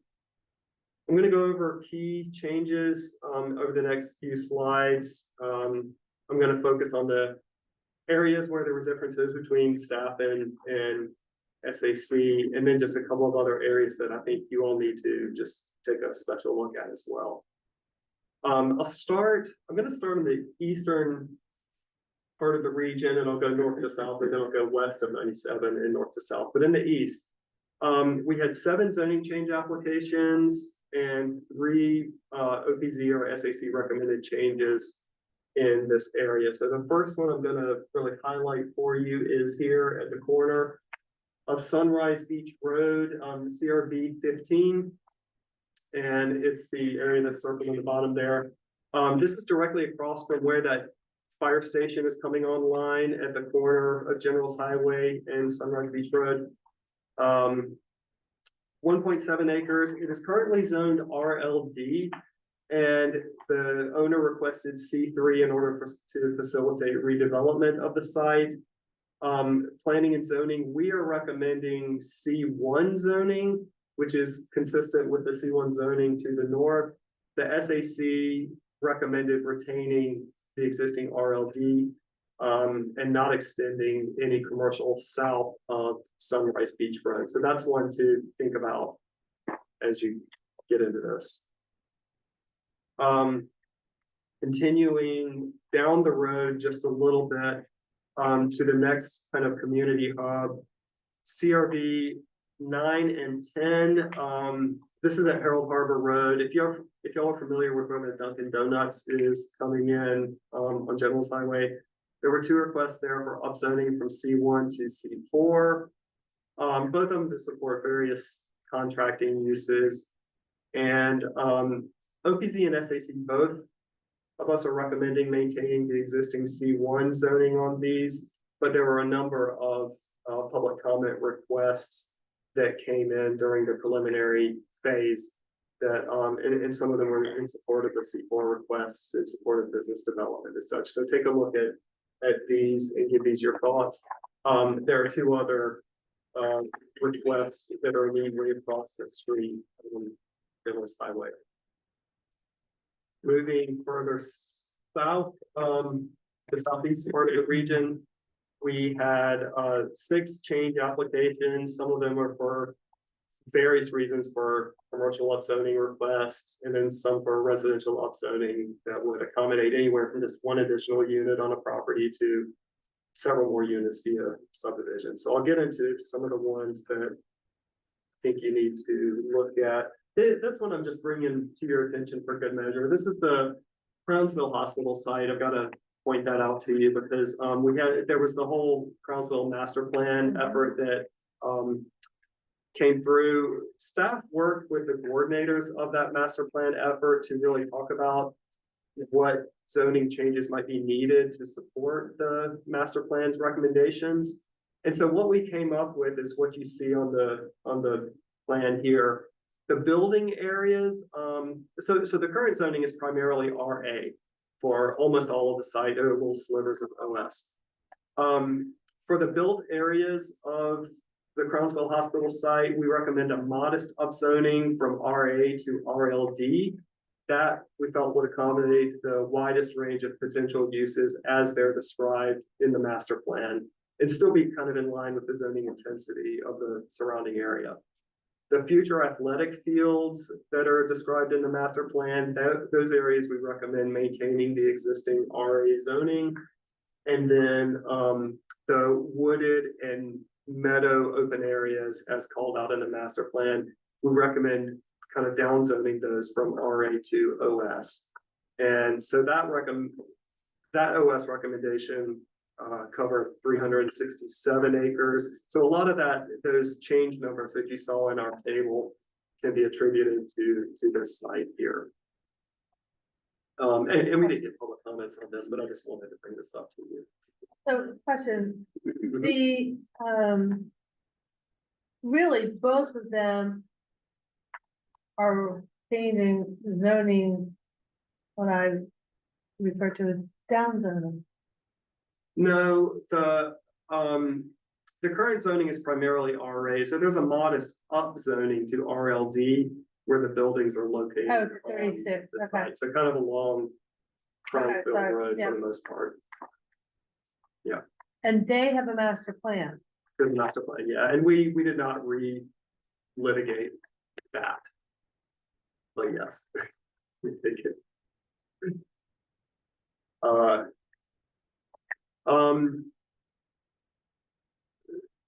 CRV 2104, this was an area that is east of Belmore Farms off of River Road. It's a reserve parcel that's owned by Rockbridge Academy. It's a 40-acre property that's split zone, predominantly RLD, but about 14% of it, or nearly 6 acres, is currently zoned OS. OPZ had recommended changing the OS portion of the site to RLD due to what we had talked about earlier.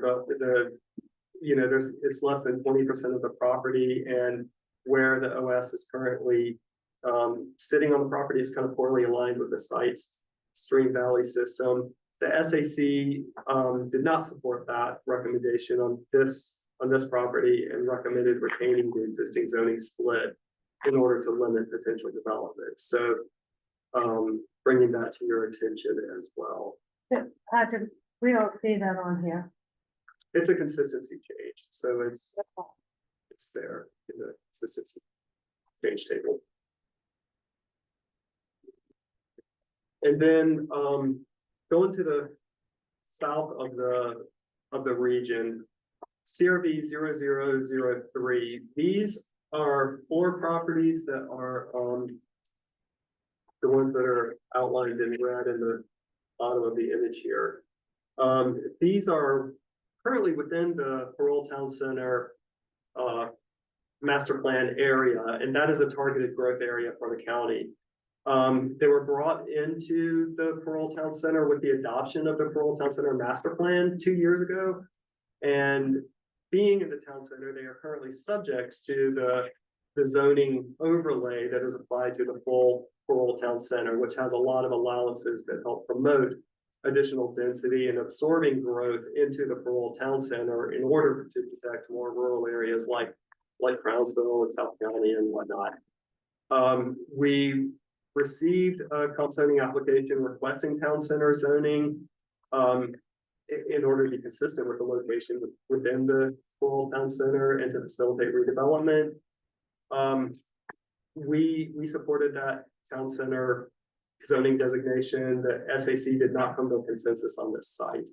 And we did get some public comments on this. There were two that opposed, one in support. There's some concerns with traffic impacts in General Highway. But just so you know, this, if you know General's Highway and the BB&T on the corner of Bestgate, you start going north, there's the water tower. It's the 4 properties that are immediately to the south of the water tower. So that's the area we're talking about, a contractor's yard. I think there's a couple of houses on the sites.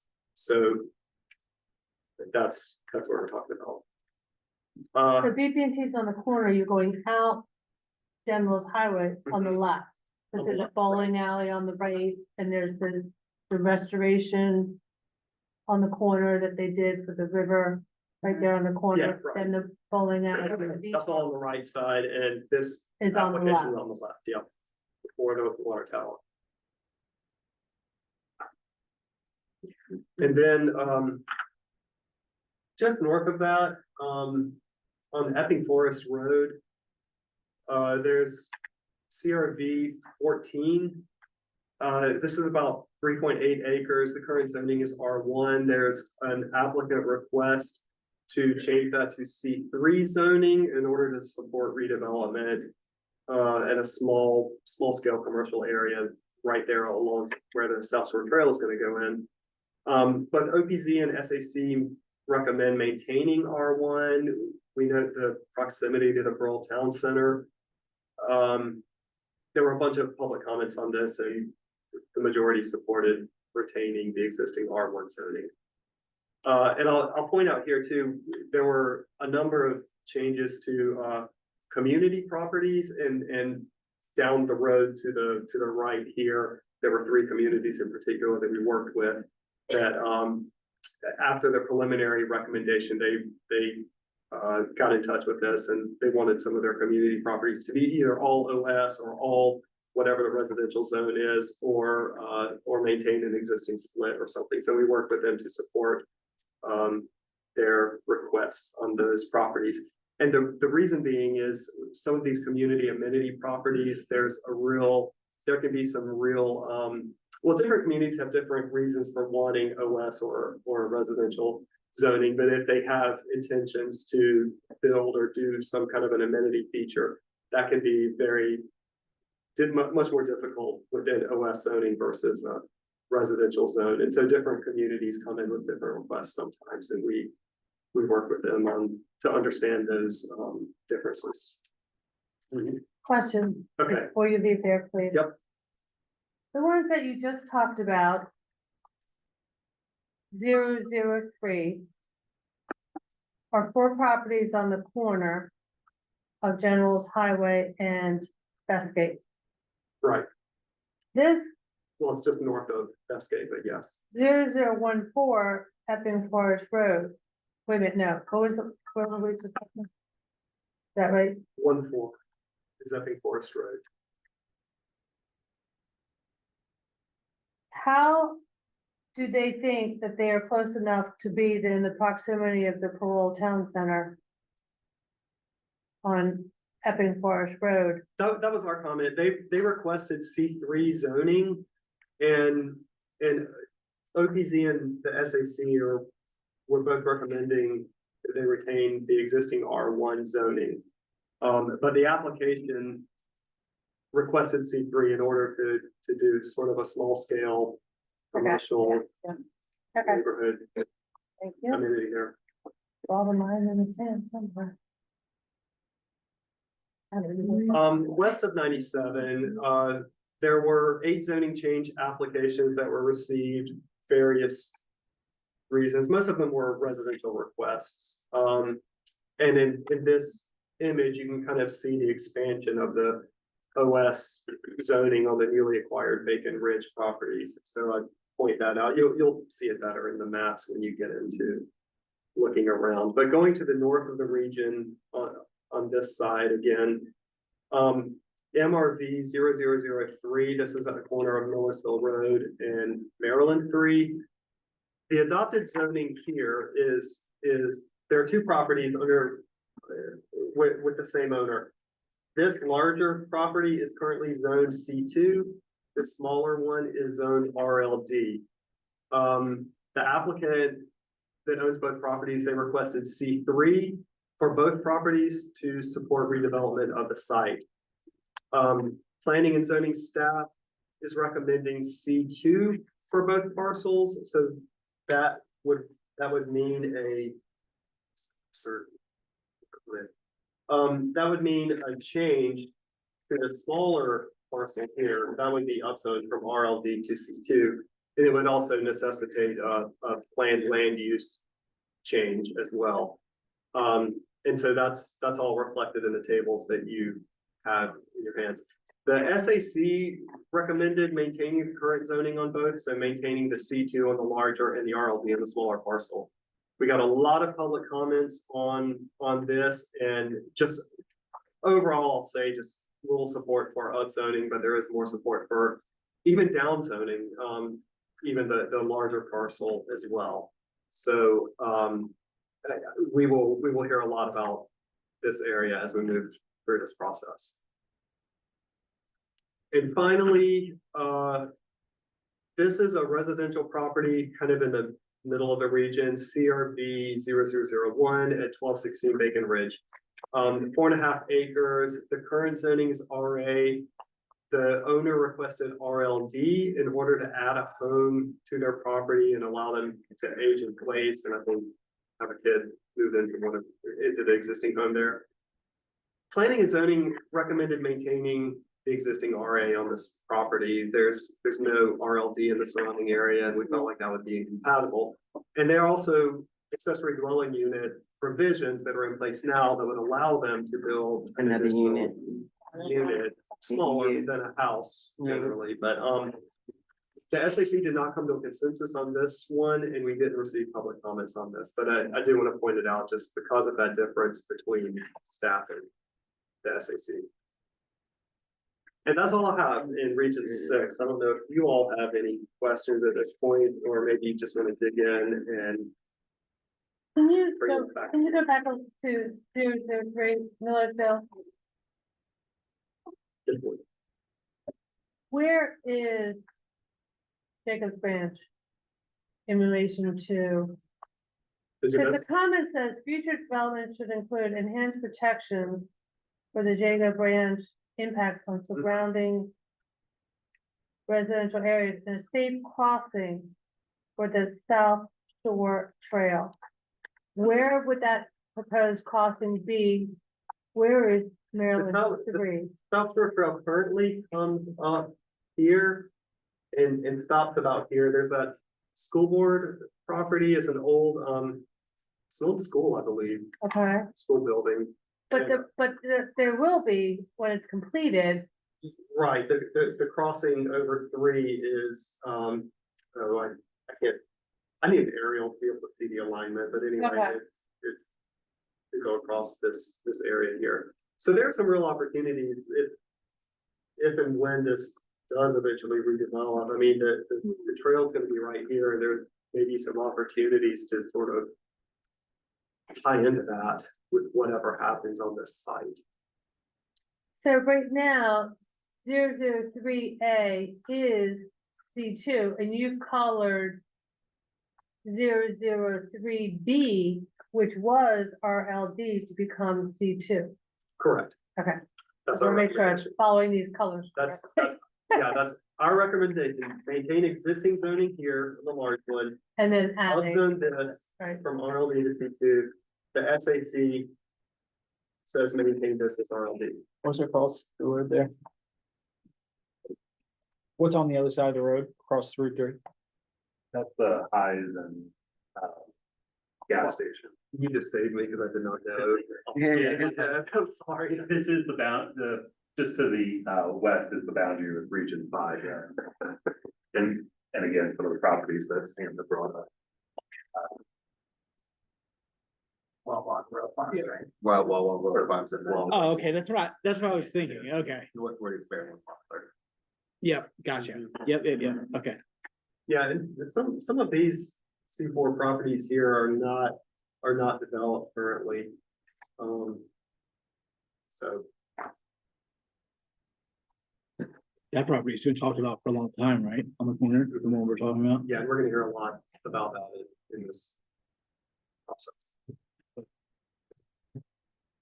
But it's also why this is one of the community hubs that I described. It's addressed there as well. And part of that is because some of these properties are underdeveloped or undeveloped altogether. So it's the idea is what needs to be in this briefing plan now, before some of this development comes online. How do we want to talk about these areas? When you say a lot of comments, Patrick, can you allude to that? We're gonna hear a lot of comments to keep it split, you think? Or, Well, the comments from the preliminary, it's what I wrote up here. There were 43 comments combined on the two properties, and some comments addressed just one and others addressed both, but we got, for yeah, instance, okay. yeah, I mean, I could get into it, but Yeah, no, that's okay. It just seems confusing, and obviously the comments were confusing as well, so. If you We'll hear more remember, about this it. was also, there was also a plan language change for this during Plan 24 that received a lot of community opposition from the Northville community. But because of this intersection, right, where kind of Millersville, that rural character meets the corridor of Route 3, there's a tension that happens there. yeah. And I don't mean to say that the comments are a little bit all over the map in terms of, one comment wants to downzone to RLD, one wants to downzone to OS, one, but it's pretty clear from the comments that there's an overwhelming desire to not upzone. They don't want to see additional intensity on this site, but, and there is even interest in downzoning on the part of the commenters that came out during the preliminary draft phase.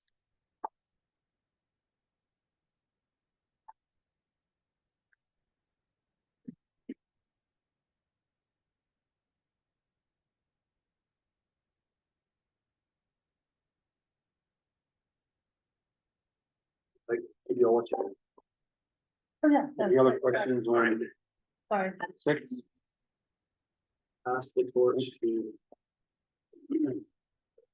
So good news is we're almost finished. Bad news is you have to listen to me speak for next week. I'm Eric Ketterling. I'm part of the Region 8 team. Jessica Levy was the person who really helped make it where we're at. And Mike Stringer was part of it too, until he got a fancy new title. So, thank you both for being part of this process. So very similar to other regions we've heard. Been extensive outreach. Christine Duval, another senior planner, really helped get us out to the community a lot. We had one really interesting thing that we've done for this process was we incorporated a Spanish survey to the public to get that bilingual extra reach to the public, which was very helpful. We heard a lot of input from that. We attended over 25 meetings, public events, met with farmers, students, other stakeholders throughout the community. We heard what you can see kind of on the screen is some bullet points of some big ticket items that we've heard throughout. Most frequently and most commonly was the Keep South County Rural slogan, which I will touch on probably throughout this whole presentation. Some specific targeted outreach efforts that we made were to the mobile home communities, specifically the Lions Creek and Boone's Estates. We went to a couple back to school events there very recently. As well as some different healthy community conversations in Lothian and Tracy Elementary School. We also want to say a special thanks to two groups we worked with, which was the Putnam River Keeper, as well as Arundel County Community Action Agency, AACCAA, for supporting outreach through our local communities. They were really able to get into different groups and organizations that they had good relationships with. They were really able to help get our regional plan efforts out to those communities who may not have known about it otherwise. So thank you to everybody there. Here's the Region 8 vision statement. It covers a lot of the items we talked about previously, or was on the previous slide. Again, environmental protection, historic, cultural, significance, importance, infrastructure investment, housing are all kind of big keys we see throughout. Speaking of the plan, talking about the natural environments, we had 10 strategies. A lot of it was connected to land conservation or ag preservation. The built environment, like the other two regions, is the largest chapter, has the most strategies, and we heard a lot about, housing that is affordable, transportation improvements, congestion, that kind of stuff.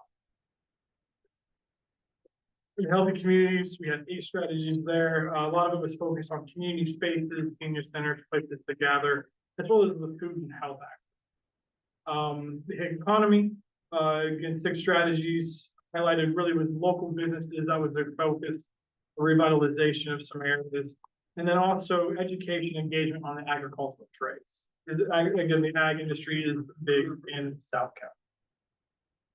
And then again, very similarly to the 2 regions here is the holding capacity, like Region 6. Currently today with the zoning as is, there is capacity within Region 8 for the projected future growth in the South County.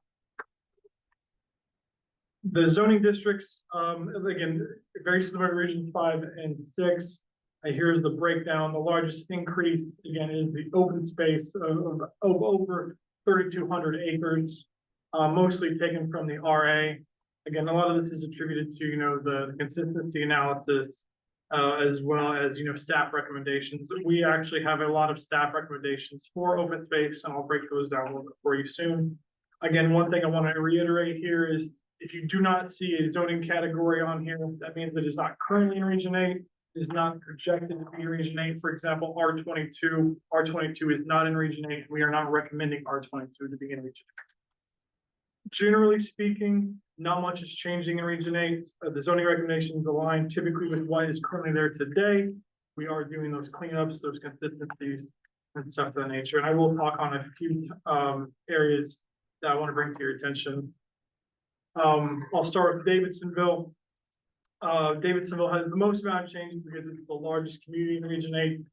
There were 21 zoning change applications, and then there were additionally 32 OPZ or SHC recommended zoning changes. Of those 32, though, 19 of them were to open space. So we're changing it to open space in Davidsonville.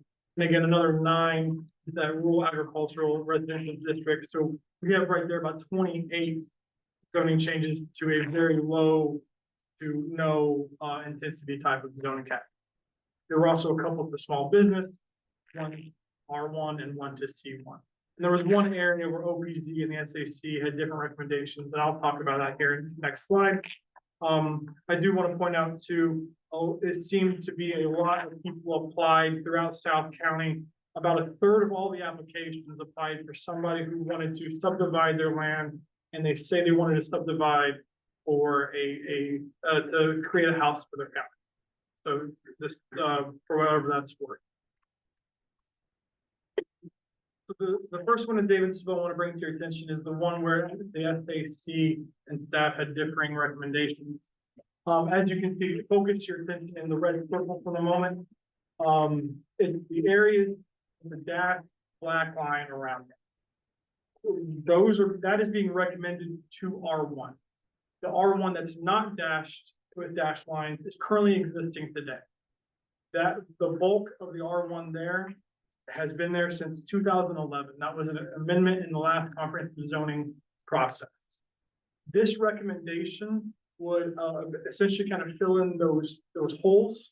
And from our math or quick math, if this change were to occur, the area would only see an increase of a maximum of approximately 7 additional homes. So this recommendation would not increase tenfold by any means. One thing I want to emphasize too, this whole general area, this and the next slide as well, we did kind of extensive outreach to this area. We sent this community an additional letter and an additional survey, because this is essentially a transition zone in Region 8.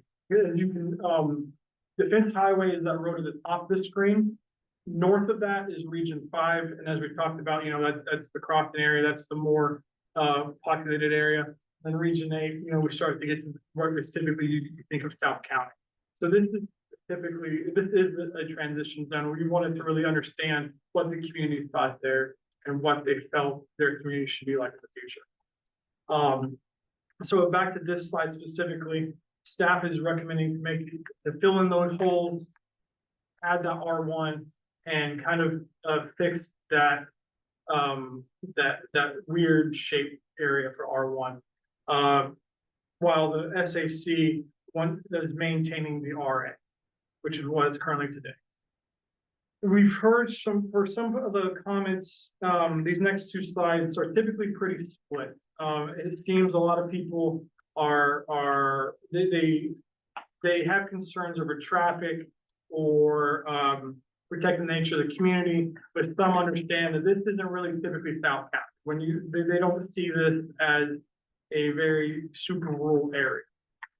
So I think if we hear comments at the PAB testimony, I think we could potentially see a split crowd coming out. Question. Yeah. Is there multiple property owners or one property owner? So this one is multiple property owners. One of the property owners actually applied to have R1, while the other ones we have reached out to, we didn't hear either way.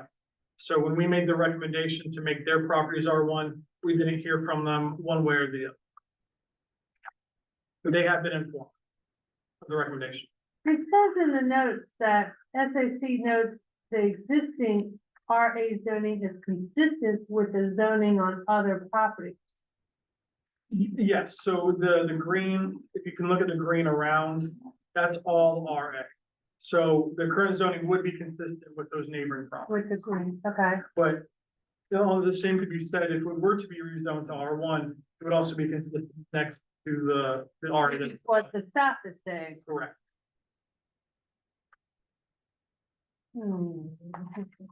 Anybody familiar with this particular Holly Place location? I was trying to look it up, but So this is right near the corner of Route 3 and Defense Highway 450. Where you go underneath? No, it's at grade intersection. The purple there is the industrial zone. There's a business park there that has a FedEx distribution center there. There's a bank along the frontage on Defense. As you get closer to 3, there's more shopping center and office space. Isn't there a college? College? Isn't there, no? Not Okay. that part. I just think about that. I thought that there was a. But it definitely is an area that transitions. Again, we're kind of got commercial and office uses kind of coming off of Route 3 with, there's restaurants and office space there, the bowling alley and Rita's. And then it transitions over to these large lot residential properties that, 50 years ago, this was all rural, but then the development around it is all. How did that end up R1? It was an amendment by the county council at the end of the process in the 2011 comprehensive zoning process. Again, if staff would have suggested to look at R1 and make it RA, that could be considered a taking, and we're not trying to get ourselves into litigation. Sure. To peel it back. You might not have recommended it be R1 in 2011. We did not recommend it to be R1 doesn't. I figured that. Moving on, same area, it's a little bit more to the northwest here. Keeping in mind that the transition area, I don't know, Mike just mentioned the industrial park in the more intense commercial to the west. This area that is dashed lines within the red circle is currently zoned R. An owner came in, applied for actually initially mixed use, but ended up revising the application to small business. And staff and the SHC both come to a consensus that this should be small business. And one of the biggest factors that come into the staff's determination is we mentioned a few times the transition, right? The transition from the more intense, more uses to the residential area. You kind of have that petering off of intensity when you get to the residential community. One thing we've heard from the property owners who applied, was the fact that they abut the industrial zone properties, and they have, lots of loud noises or bright light at night. It's not really suitable for homes anymore. So to have this be that transition, so where we can kind of buffer those intrusive lights and sounds to the residential area, we thought this would actually be a very good fit for the small business. And initially, I think that's what small business was designed to do, to be that transition zone for more intense uses to residential. And again, this was built up of some property owner applications, as well as there is a couple of properties in there that is a staff recommendation. Those property owners have been notified, have been informed, and we have not. So I have a question on 2A and 2B. Mhm. It's very hard to see which one is 2A and 2B. 11.5 acres. Mhm. And A is RA, B is W1. So there's a tiny piece of W1 technically. That was my question. Yeah, it just technically, if, Okay, Yeah. it's tiny. That's my question. How much of that was gonna change to SB? Got it. Thank you. I'm sorry, and Route 3 is to the west, right? correct. Essentially, it would be right off the TV. That's like behind the Gold's Gym right there. Is that am I right? Further south than that, Okay, where the next big intersection, that's Golden, is that where Davidsonville meets 3? Yeah, yeah. 450. Okay. Below 450. gotcha. Yeah. Make that- Right. Trying to picture the industrial. It's kind of tucked back a little bit. The Priest Bridge, Business Park, Oh, yeah. there's a bowling alley back there. That's fine. For context, also the SB, there's a few kind of nodes in the county where the SB zoning is kind of more common. There's 450 corridor is one of them. So if you drive up and down 450 and that stretch between Staples Corner, where we talked about the performance cycles before, and this intersection, there's a number of SB zone properties that are, as that zone kind of defines, kind of old residences that are now businesses, veterinarians, dentists, Yeah. lawyers, real estate, that kind of thing.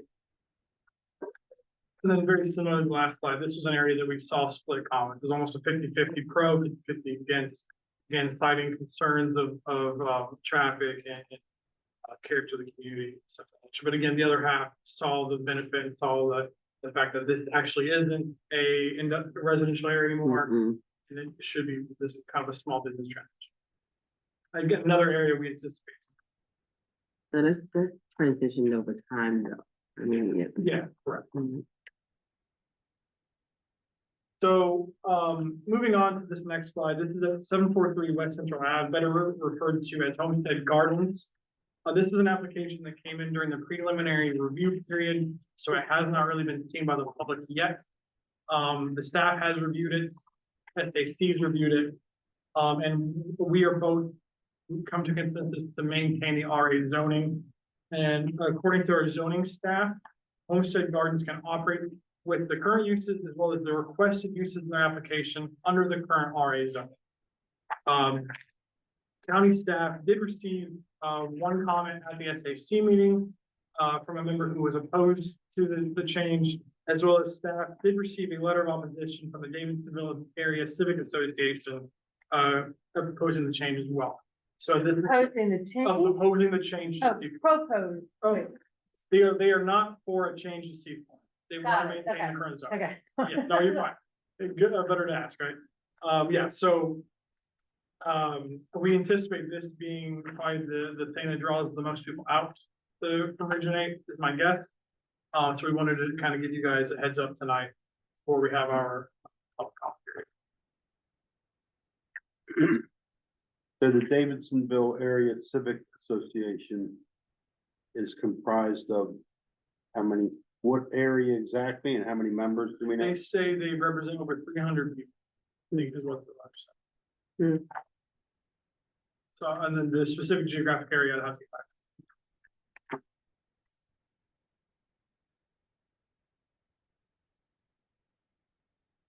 Moving on, so that was the bulk of the big ticket items for Region 8. I'll go down to the rest of the region, but essentially many of the remaining communities have little to no changes or applications submitted. The SAC and staff are in alignment through all the future recommendations moving forward, except for one on Lothian, which I'll touch on in a minute. But within the Edgewater community, there is a tiny portion of the Edgewater community within Region 8. There was one zoning change application, 0 staff recommendations. And again, OPZ and SAC are in agreement with that application. Friendship community, basically the farthest point south of the county. There's one zoning change application and there were 3 staff recommendations, 2 of which were to do RA zoning, 1 of which was to open space. So again, very, the 2 of the most least intense zoning categories that we have, OPZ and SAC and recommendations. And ownings, there are 0 recommendations. And to be clear, what I'm going through now is a staff recommendation and zoning applications, not consistency changes. Any consistency changes have its own spreadsheet that we would share. Harwood, 2 zoning change applications, and then 4 additional staff recommendations, all of which are recommendations to go through open space. OPZ and SAC are agree with all those. Owensville, there were no requests, no staff recommendations. Lothian, there were 6 applications. It's the 2nd largest community in the Region 8. 5 staff recommendations, 3 of which was OS, 1 to RA, 1 OPZ and SAC are in agreement with all the applications except for Lothian 400, which is right here. It's in the circle. This was an application that came in during a preliminary review, so it hasn't had much public comment. It hasn't had any public comment at this time. The owner applied for this corner piece because he recently purchased it prior or after the initial application period, but prior to the public review, so it was new to him. And the owner stated that they want to put a childcare or daycare facility on the site. They applied for C1 zoning. Staff agrees and recommends C1 zoning. While the SAC, they also agree with the commercial, but a less intense commercial. They want the small business. So there is some of that commonality there with the staff and SAC, but it is a different recommendation. This is one we may receive comment on. One other thing I like to mention too is just to the south, the big green piece. It was the same owner who applied initially. He also applied for I think a commercial zoning category part of it. And we as an SAC and staff are recommending to maintain the zoning.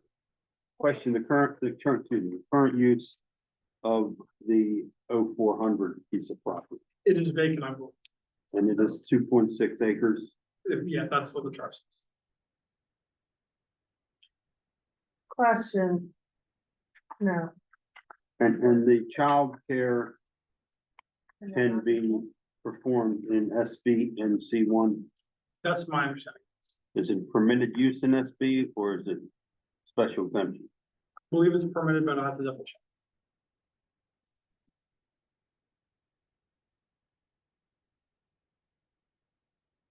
And I think one thing too worth noting is the SAC, I think, leaned towards the SB because of the commercial across the street that is underutilized and not thriving, for lack of a better.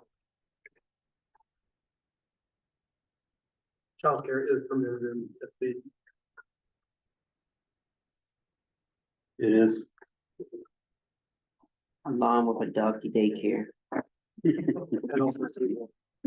Go back to what you were just saying. Sorry, I gotta go back to Lothian. The 003B is, tell me about that again. please. Yeah, so 3B and then this piece right here are the same owner as the property on the screen.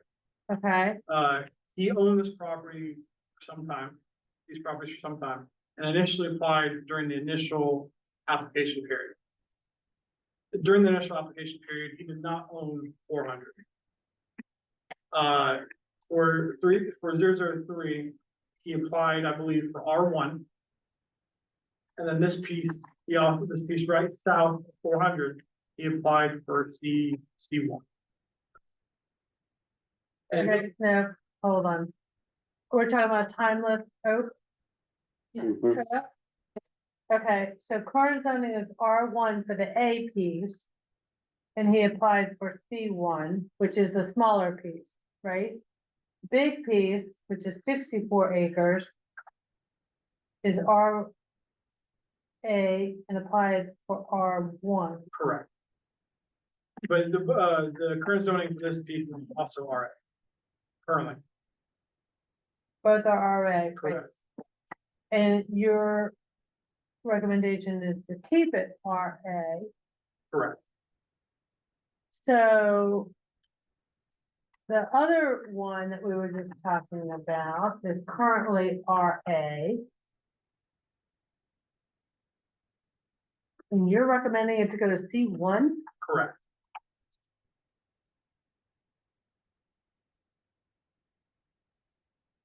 Because you said the one across the street's not, is C1 and it's underutilized? Yes, but the property owner who applied for 400 does not own that property, Right, so. right. Okay, so there's no other real C1 around there. Am I correct? I'm not familiar with this area, so you guys need to help me out here. That's correct. Okay. Okay. Thank you. Moving on. The Wason's Corner, this is the last community for Region 8. There were 0 zoning change applications, and there's only one staff recommendation. Staff recommendation was to open space, and the SAC agreed with that as well. So that brings us to the conclusion of Region 8. If there's any questions, They usually have a different code for staff. yes, and I'm glad you asked, because here's the slide. Thank you. So again, I think Patrick showed this early on. Oh, you do. Okay, it's in the front. Yeah, so, and I think it's in your, yeah. Okay, I just had forgotten that. No, it's perfectly fine. Been a while. So again, just to give a quick rundown, the CZ stands for comp zoning, then the R5 or R6 or Right, R8. On each one. And then the community name, and then the breakdown of the change number, depending what it is, you can kind of see. So any new applications that were to come in during the planning advisory process, we get the 500 level number, so we could see a 0500 or 0502, et cetera. So a question is, if an owner changes his request now, the number still remains the same. Yes, is my understanding, 'cause I think it's so done in the past. But we can confirm and get back to you. And you would bring that to our attention. Of course. Right, okay. Because I believe there's an extra PAB meeting built in to talk about new applications that come in during. I know you guys are probably gonna address this, but I'm just gonna jump ahead here. Homestead garden. You were talking about that you see that there would probably be a lot of public comment to keep it RA. That would be my guess. That would be your guess, okay? So I think we've done this before in public comments. In order to have people come time after time and time to say RA, then we would cut to the, we would tell them that the recommendation is to keep it RA. Well, let's see how many people show up. Okay.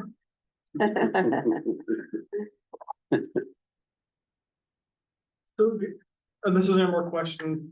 The only other thing we really wanted to show tonight was a few very important tools to help you all, as well as the members of the public, review everything we've kind of talked about tonight.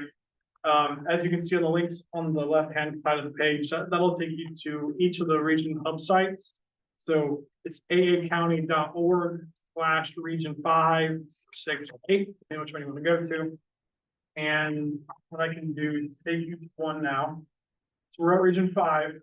This is what the page will look like when you first click on it. If you scroll down a little bit, the white box, you can see all this fun information. Right. And this is where you're gonna see the draft plan, any overlay, DPA over changes, it's that change table of land use changes, We have, the zoning web viewer, which I'll click on in a minute. As well as the comprehensive zoning changes, which is the staff recommendations, as well as any owner applications. Then we have the consistency changes, which are all those little slivers and all those other things, as well. And then there's a guide to zoning classifications that can help if you need that as well. So on the zoning web viewer, when you pull it up, click on, go here. What I would recommend everybody do, whether it's a PAB member or staff member or member of the public, one of the first things I would do is go to the layers section. And I would turn off whatever regions you don't want to look at immediately. Because the more layers that are turned on, it's going to be slower to move around, it's going to take a lot longer to load up, et cetera, et cetera. So I would turn off, so just kind of click, right? And then I turn off 6, for example. So then we'll go to region 8. And I'll just click, you can type in a specific address you want up here at the top. So if there's a specific area you want to see, you can click it right in, something will pop up, and then you click it, it'll take you there. But if you know where you're going, that's fine too. So I will take you to one we talked about a minute ago with the R1 in the region 8 area. You click on the properties with the dash line, those are the areas that either applied or have a recommended change. Not everything with a dash line necessarily has a change, because again, not every application warranted or was recommended to change. So I'm zooming in to 8. And I turned off everything else. So can I just put the number in where it says, to identify the property? I know in the past we've been able to. Yeah. If you click the drop down arrow next to example, Uh-huh. it'll pick one, and then it'll give you an example of how to type in your search. Okay, got you. So yeah, the change, so I know there are often properties on those sheets that say unnumbered parcel or whatever, right? Right. So then absolutely use that change number to take you to that specific area. Okay. It's a great question. So then when you're there, it should highlight for you automatically the designate. You click on it, then you can get some information on the side. And this is essentially what's in your chart already. So it's just kind of there on the screen. And then again, the layers, right now we're looking at the zoning, but you can, Proposed zoning. yeah, proposed zoning. So yeah, you can turn the layers on and off. Okay, got it. Yeah, so you can turn layers on and off and really see what the area is like. I see it. I got it. Still the difference between the proposed zoning versus existing zoning, that's a little bit cool, especially where we're recommending a change. Okay, yeah, so, Under layer. yeah, here we go. Okay, so right now, how I have these layers turned off, you're looking at what's currently there today. This is what's adopted, this is what people do by law today. You turn these two on, the draft zoning changes and the consistency changes, and you can see what's recommended or proposed. And maybe for the obvious, but when it has nothing on the right, where these boxes, when it has nothing here, it means it's on, and it has that eye with a line through it, it means it's turned off. Right. Okay. Are there any questions about the web viewer or anything that we've covered tonight? Because I think that is all we had to show you tonight. And for the web viewer, because this came up for region 5, if you're looking for aerial imagery, you're gonna want to scroll all the way down the left side to, I think it's hybrid imagery or aerial imagery. And make sure that you have that selected. Okay. Hey Eric, if I wanted to see an application for a property that applied for a zoning change, is there a way I can see it in this tool? Yeah, how about you show us that? What a stuff. So you would have to have the layer on for the draft zoning changes. I think we're on. My eyes are Right. bad. Yeah, mine Here we go. So you'd have to have the layer on for the draft zoning changes and then you can click on the property. And it changes the pop-up over here. Before we were looking at layers and now we're looking at the info tab. And so this tab gives you some information about this property. First, you can see the change number, you can see the change type, what they requested, what staff is recommending, what's our justification, what the SAC recommended, what's their justification, the acreage for the area that's highlighted. So if, like, say a property is currently split zoned and only half is recommended to change, Mhm. that acreage is for the area that's recommended to change. And then down here in application, we do have a link to a form of the application that was provided by the applicant. Thank you for pointing that out. Yeah, That was very important. Okay, I see, and it gives you more detail about the application. yes. Okay. In- Oh, application view. Application. Yeah. Okay. So, it looks like that. Oh, that was cool. What did you just do there? That was aerial. Yeah, so in layers, like Sam mentioned, you can have the aerial on as you look, just by toggling on aerial imagery. There's also some different base maps if you wanted to play with the way things look, and you can get some different imagery, by switching around these options. Again, just keep in That mind, looked like, sorry, when you went back, Jesse, that looked like it was Google Earth. Right. What you had a minute ago. and again, just keep in mind, the more layers you have on, the longer it's gonna take to load and the slower. it'll go. Mhm.